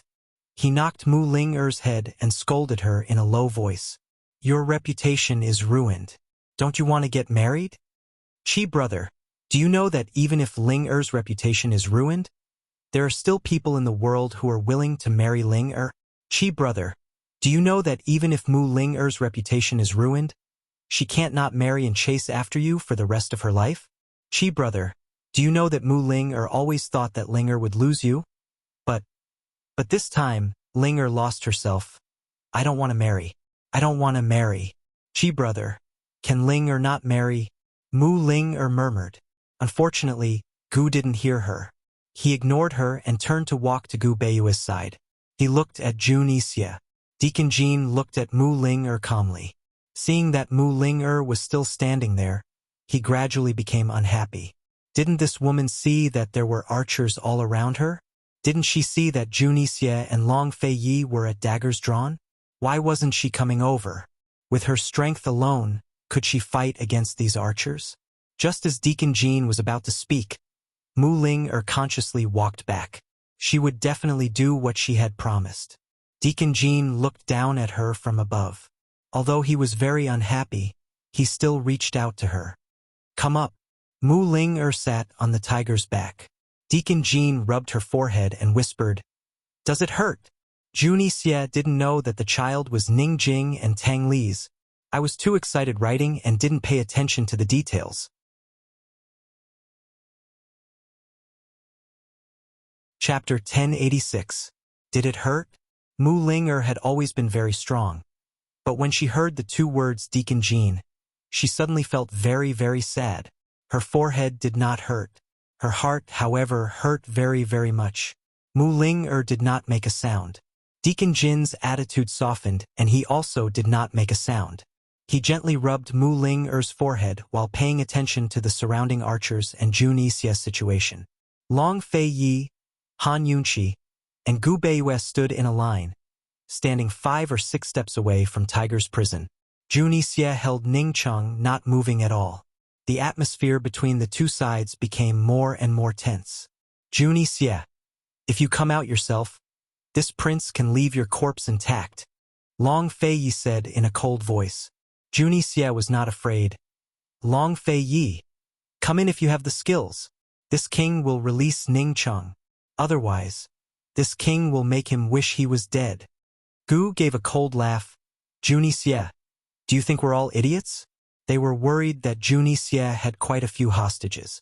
If they killed Ning Chang, he could use other hostages to threaten them.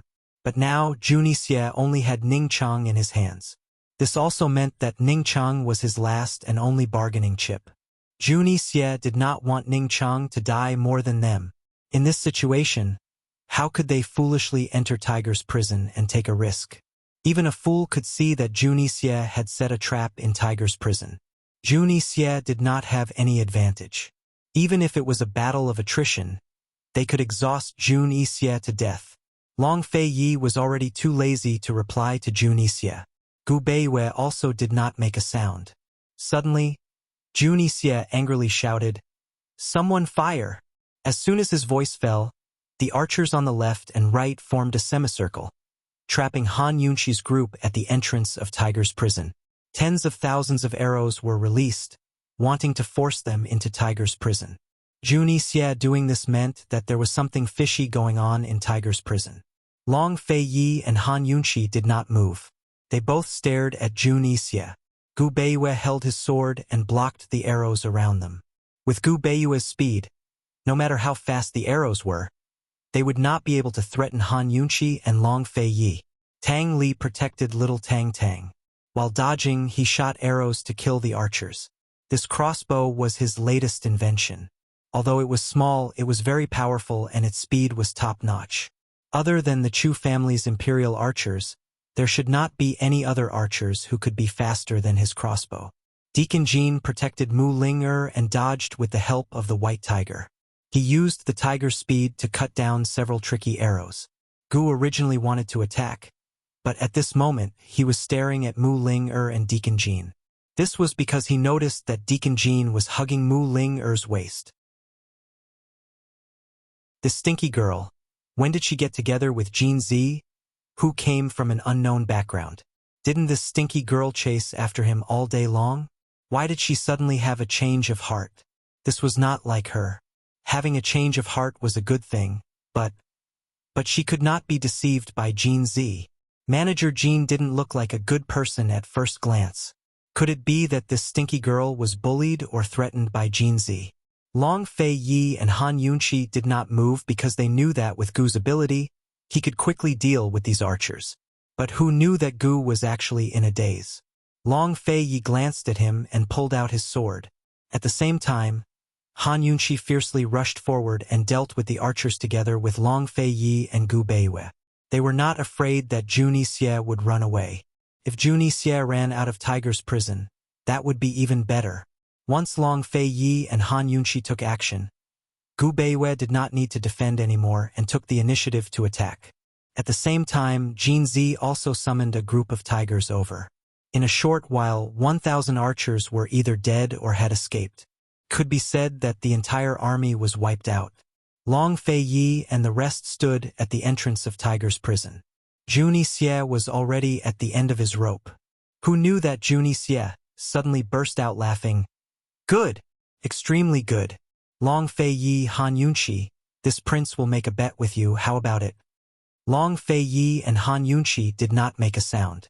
They knew that it was impossible to lure Junie Xie out. They could only force him out. Han Yunqi had thought of using poison, but Ning Chang could not take it. When she walked closer, she then checked the poison in Ning Cheng's body. She discovered that the poison in Ning Cheng's body was very complicated. She even suspected that Junie Xie wanted to turn Ning Chang into a poison man. Ning Chang would take a new poison every day. The next day, half of the antidote would come to detoxify him, and he would be poisoned with a new poison. Several slow-acting poisons accumulated together. When one poison acted up, if Ning Cheng's body could withstand it, he would most likely become a poison man. If he could not, then he would die. Ning Chang had already taken the antidote for several months. It was not that easy to detoxify the poison in his body. Until now, the detoxification system was still calculating the detoxification plan. She needed to get closer to him to calculate the best way to detoxify him. With Ning Cheng's body, she did not dare to casually use poison. If the poison she used caused all the toxins in his body to explode, the consequences would be unimaginable. What was the solution? If she did not think of a solution soon, Ning Chang would definitely suffer again. Han Yunqi did not want to see Jun Yixie abuse Ning Chang to threaten them, who knew that the situation was much worse than Han Yunqi imagined. Jun Yixie, who was forced into a desperate situation, actually grabbed the fuse of Ning Chang's gunpowder and pulled it out. What was he trying to do? Jun Yixie! Stop!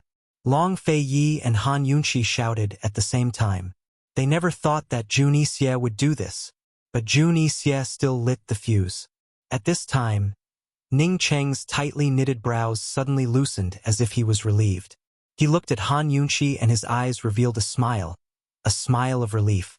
He used this smile to tell Han Yunqi not to come over and goodbye. Gu Beiyue. Gu, save them. Long Fei Yi said coldly and was about to make a move himself. Hearing this, Jun Yixie broke into a soundless chuckle as he looked at them. Even if Jin Zi and Mu Linger came, so what? Long Fei Yi and the rest would still enter Tiger's prison. They couldn't escape. Who knew that, in such an urgent situation, Han Yunqi would actually stop them? She said loudly, Jun Yixie, Jin Zi is the Black Clan's direct descendant. Actually, you're not. You've been deceived by Yanqing. Do you want to know who you really are? Do you want to know what your relationship with Yanqing is? When she said this, Jun Yixie was stunned. He knew that Jin Zi must be the Black Clan's direct descendant. He also knew that Jin Zi's bloodline must be nobler than his. So what? He was also the Black Clan's direct descendant. But Han Yunqi's words made him doubt himself. Especially when Han Yunqi mentioned Yanqing, he couldn't help but doubt himself. Deacon Jean was stunned. But the flame did not stop. The flame continued to burn along the fuse and gradually burned towards the gunpowder bag. It burned faster and faster. Even if the fuse was stretched out by Jun Yixie, the fuse was still limited. Time was very, very tight. Actually, Long Fei Yi and the others didn't have much of a chance of winning when they first started, much less now. Han Yunqi had no room to retreat, and she didn't have time to hesitate. Even though she was very, very nervous, she still held on and calmed down. Her method was less risky than Long Fei Yi and the others. She said, Jun Yixie, Yanqing lied to you. Is it worth it for you to fight with us? He might even be watching the show from the sidelines right now. These words completely agitated Jun Yixie. Jun Yixie abruptly grabbed the spark of the fuse and extinguished it with his bare hands. Seeing this, everyone heaved a sigh of relief, especially Han Yunqi. She didn't dare to stop. She gave Long Fei Yi a look and immediately said, Jun Yixie, you want the world? But do you know what Yanqing wants? Actually, Han Yunqi didn't know who Jin Zi was at all. She also didn't know what Jun Yixie's status in the Black Clan should be. She also didn't know what Yanqing's motive for stirring up the world was. Bai Yuqiao had told them that Jun Yixie had been tricked by Yanqing, and Jin Zi's appearance made her know that Jun Yixie didn't have the noblest bloodline among the Black Clan's orphans. Han Yunqi purely used this information to raise some sensitive questions and make Jun Yixie mistakenly think that she knew the truth. Jun Yixie's temperament was extremely high, and he cared a lot about his face. Moreover, he hated Yanqing so much. After being provoked by Han Yunqi, how could he not figure it out? What exactly does he want? Jun Yixie roared. Hee, Jun Yixie, you're so smart, but you don't know what he wants. Han Yunqi stalled for time and diverted Jun Yixie's attention. Gu Beiyue had been staring at the torch in his hand for a long time, and Long Fei Yi was ready to make a move at any time. When Jun Yixie wasn't paying attention, as long as Gu Beiyue snatched the torch in his hand, and as long as Long Fei Yi rescued Ning Chang from his hands, then everything would be over. At Han Yunqi's words, Jun Yixie began to seriously ponder the matter. Long Fei Yi and Gu Beiyue were still waiting for the best time. After all, this matter didn't allow any mistakes. Once Jun Yixie found out that he was tricked by Han Yunqi, they wouldn't have another chance. At this time, Deacon Jean shouted, Jun Yixie, I'm the Black Clan's orphan. You're not. You're just... Deacon Jean didn't continue, but he successfully attracted Jun Yixie's attention. Jun Yixie looked at him. Long Fei Yi and Gu Beiwei exchanged glances. Here's their chance. Gu Beiwei suddenly flew over, and Long Fei Yi followed closely behind. Jun Yixie came back to his senses and subconsciously held the torch tightly. Just as he was about to light the fuse, Gu Beiwei appeared in front of him out of thin air and grabbed his wrist. Jun Yixie's other hand released the dagger and grabbed Ning Cheng's neck. Gu Beiwei's other hand immediately reached over and tried to pull his hand away, but Jun Yixie's grip was unwavering. At this time, Long Fei Yi arrived. Long Fei Yi didn't hesitate and kicked Jun Yixie's abdomen fiercely.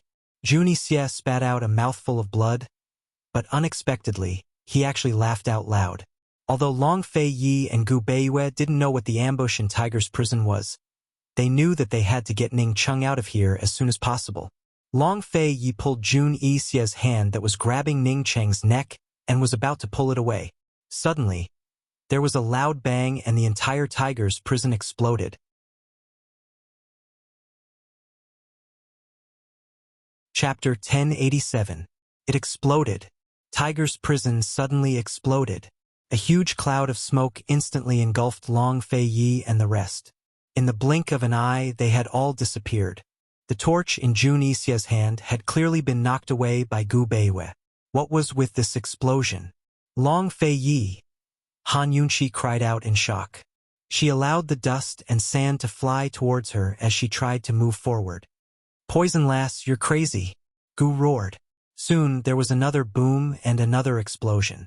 This time, the explosion was much more powerful than the previous one. The entire Tiger's prison was completely engulfed. Han Yunqi was affected by the explosion and was sent flying. Just as she fell to the ground, she didn't know who suddenly pounced on her and protected her in his arms. She couldn't see anything. She could only hear the sounds of explosions ringing out one after another. She could only feel waves of heat surging towards her from behind. The explosions continued. Jun Yixie's ambush in Tiger's prison was not for anything else but for gunpowder. Not only did he tie gunpowder to Ning Cheng's body, he even buried gunpowder in Tiger's prison. He wanted them to walk in so that they would perish together and die. Then wouldn't Long Fei Yi and Gu Beiwei and Ning Cheng? Thinking of this, Han Yunqi immediately struggled to get up. However, the person behind her protected her tightly and pinned her down. Let go!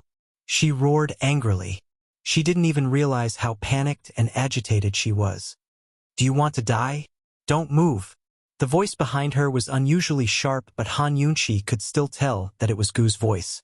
This was probably the first and only time in her life that she had heard Gu's cold voice. After being yelled at by Gu, Han Yunqi finally regained her senses. That's right. Did she want to die? The explosions were still going on behind them. They were so close that they were lucky to be able to jump down in time and not be killed by the explosion. There was nothing they could do but wait. Han Yunqi stopped moving completely. All of the flying sand landed on Gu Qixiao's body as he propped himself up with a hand on the ground. His head was bowed, his beautiful face devoid of its usual smile. Instead, it was solemn and indescribably cold. With such a huge explosion, Long Fei Yi and the others were not only doomed, they were dead for sure. No matter how fast Gu Beiwei was, the most he could do was to protect himself. After an unknown amount of time, the explosions finally stopped. Gu stood up and shook the sand off his body. Han Yunqi was covered in dust even though she was protected by him. Moreover, her right shoulder was badly mutilated. She had just been injured by the explosion. At this moment, no one cared about their wounds. Han Yunqi and Gu were especially silent. They slowly turned around. How they wished that when they turned around, they would see a miracle and their familiar faces. However, the miracle did not happen. They did not even see Gu Beiwei. What they saw was a sea of fire. Tiger's prison had turned into a sea of fire. The fire was raging and the flames were soaring to the sky. Their souls seemed to be burning along with the fire in front of them. It was very, very painful. Deacon Jean protected Mu Linger while Tang Li carried little Tang Tang. They escaped in time and did not have any injuries. Only little Tang Tang was frightened and kept crying. When they rushed over and saw Tiger's prison turned into a sea of fire, they were all stunned. Everyone knew that there was an ambush in Tiger's prison, so they did not dare to go in together. However, they did not expect Jun Yixie to set up such an ambush. Jun Yixie did not even care about his own life. Only little Tang Tang's laughter could be heard in the huge gully. Her cries sounded especially desolate. Everyone came back to their senses. No one could believe that everything in front of them was real. Could they pretend that none of this had happened? Could they pretend that Long Fei Yi and Gu Beiwei were still standing with them? Standing right beside them? Who knew how long they stood there in silence? Finally, Mu Linger could not help but burst into tears. How did this happen? How did this happen? Sob sob. I don't believe it. I must be dreaming. I must be. Mu Linger's cries immediately triggered Han Yunqi's nerves that were on the verge of collapse. She slowly crouched down and buried her head in her knees as she sobbed. Even though there were so many people beside her, her gently trembling figure seemed so lonely and helpless. Long Fei Yi was gone. North Moon was gone too. Finally, Han Yunqi could not take it anymore. She sobbed. Gu stood beside her. He lowered his head and looked at her. He had no idea how to comfort her. Perhaps he could not even comfort himself. He crouched down and hugged the poison lass. He wanted to give her a hug that she could lean on for a while, but she continued to bury her head in her knees as she hugged him. Her sobs gradually grew louder and louder until she was heartbroken. In the end, Gu let go and looked to the side. Who would have thought that he would actually see a scene that left him utterly shocked and overjoyed? Heavens! There really was a miracle. The two of them had created another miracle. Long Fei Yi and Gu stood side by side in the distance. Both of them were covered in wounds, but they continued to stand ramrod straight. One of them was domineering, while the other was handsome. Long Fei Yi dragged the injured and battered Jun Yixie, while Gu Beiwei supported the unconscious Ning Chang. The gunpowder on Ning Chang had already been removed. Tang Li and the rest, who were standing behind them, were the first to see Long Fei Yi and Gu Beiwei. They were so surprised and excited that they could not speak. Gu Qixiao's stern face finally broke into his usual smile. It was even more brilliant than the midday sun. Only Han Yunqi didn't know a thing. She was still sobbing, her heart-wrenching sobs. Long Fei Yi threw the dying Jun Yixie to the side. He frowned and walked briskly towards Han Yunqi. He was already standing behind Han Yunqi, but Han Yunqi still did not know. If sorrow was the sea, she would have already sunk into despair. Long Fei Yi could not bear to see this woman cry. Whenever she cried, he would lose his cool. She wanted to say something, but he suddenly pulled her up and pulled her into his arms, hugging her tightly. Han Yunqi abruptly raised her head and saw the face she was most familiar with. Long Fei Yi, she exclaimed. Her eyes and face were full of tears. She was shocked and surprised. Long Fei Yi, you? She was so surprised that she could not speak. She did not want to say anything more. Like a little girl, she buried her head in his arms and cried. She did not know whether she was crying or acting coquettishly. Facing Han Yunqi like this, Long Fei Yi was completely at a loss. He could do nothing but hug her tightly. He could not say anything. His lips were gently on her hair, and he simply let her cry. Every hug could be very warm, but not every hug could comfort her. Gu Qixiao arched a brow and turned to the side. He began to whistle lightly, his tune light and lively. Mu Linger only knew today that Han Yunqi could also have such a fragile side. She could also break down in an instant. She looked at Chi Brother from afar and unconsciously whistled along with Chi Brother's rhythm. She only found out recently that Chi Brother and herself were so similar. Han Yunqi did not cry for long. She quickly looked up from Long Fei Yi's arms and hurriedly wiped away her tears. "Where's Gu Beiwei?" "Your Highness, your subordinate is fine." Gu Beiwei stood at the side and smiled. "Ning Chang is also fine." Han Yunqi heaved a sigh of relief. Tang Li asked anxiously, "Gu Beiwei, you saved them alone?" Gu Beiwei was fast. But if he escaped with so many people, how fast could he be? I could only escape with Ning Chang. Your Highness, your subordinate is also puzzled. Gu Beiwei answered honestly. The explosion just now had started from the two sides in front of them. He had been holding Ning Chang with one hand and Juni Xie with the other. Although he also wanted to save Long Fei Yi, he could not do it. He knew that if he pulled Long Fei Yi with him, everyone would die. So, after he let go of Juni Xie, he only brought Ning Chang with him to escape. After they escaped from Tiger's prison, when the explosion started, he brought Ning Chang to the ground and did not dare to get up. When the explosions ended, he found that Long Fei Yi was standing beside them with a wounded Juni Xie. Long Fei Yi had several serious injuries, but Juni Xie's injuries were even worse. What the Black Clan owes my East Qin imperial family, Juni Xie has repaid it today, Long Fei Yi said. After the explosion, he knew that Gu Beiwei would choose Ning Chang, who was closest to him. So he grabbed Juni Xie as a cover. Even if he escaped as fast as he could not get far from Tiger's prison. He lay down in a depression behind Tiger's prison and used Juni Xie as a cover. Juni Xie had several serious burns on his body, and there were also several wounds caused by the flying sand. Without his cover, these injuries would have all been on Long Fei Yi's body. At this moment, Juni Xie was lying on the ground, bleeding a lot and on the verge of death. He did not even have the strength to raise his head. However, he heard Long Fei Yi's words. Why? Why? He stubbornly asked. Long Fei Yi, Great Qin has already been destroyed. This world belongs to the strong. Why do you want my Black Clan's loyalty? My Black Clan has long stopped owing your East Qin imperial family. This is the debt from back then.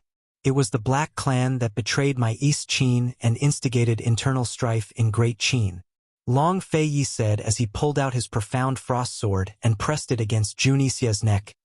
You still owe this prince a debt. Juni Xie clearly remembered, but it was good that Long Fei Yi did not forget. Long Fei Yi fiercely slashed, ripping open Juni Xie's clothes. He said, even if you die, you still have to pay this debt. Juni Xie finally remembered this debt. To be more precise, this debt was what he owed Han Yunshi. Just as he was about to speak, Long Fei Yi's sword pierced through his back without hesitation. Long Fei Yi had been waiting to kill Juni Xie for a very long time. Before coming to save him, he had already told Gu Beiwei and Gu that Juni Xie could only die in his hands. Juni Xie knew that he would definitely die today, but he did not expect that there would not even be a single person to accompany him in death. He struggled to look at Han Yunshi and asked, tell me, what kind of person am I to the Black Clan? Bai Yanqing, what exactly does he want to do? Han Yunshi was just spouting nonsense.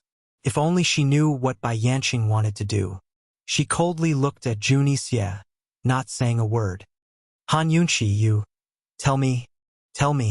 Juni Xie used all his remaining strength to roar. Han Yunshi still did not answer, but Deacon Jean said, you're tuning in to the Dreamy Chapters YouTube channel.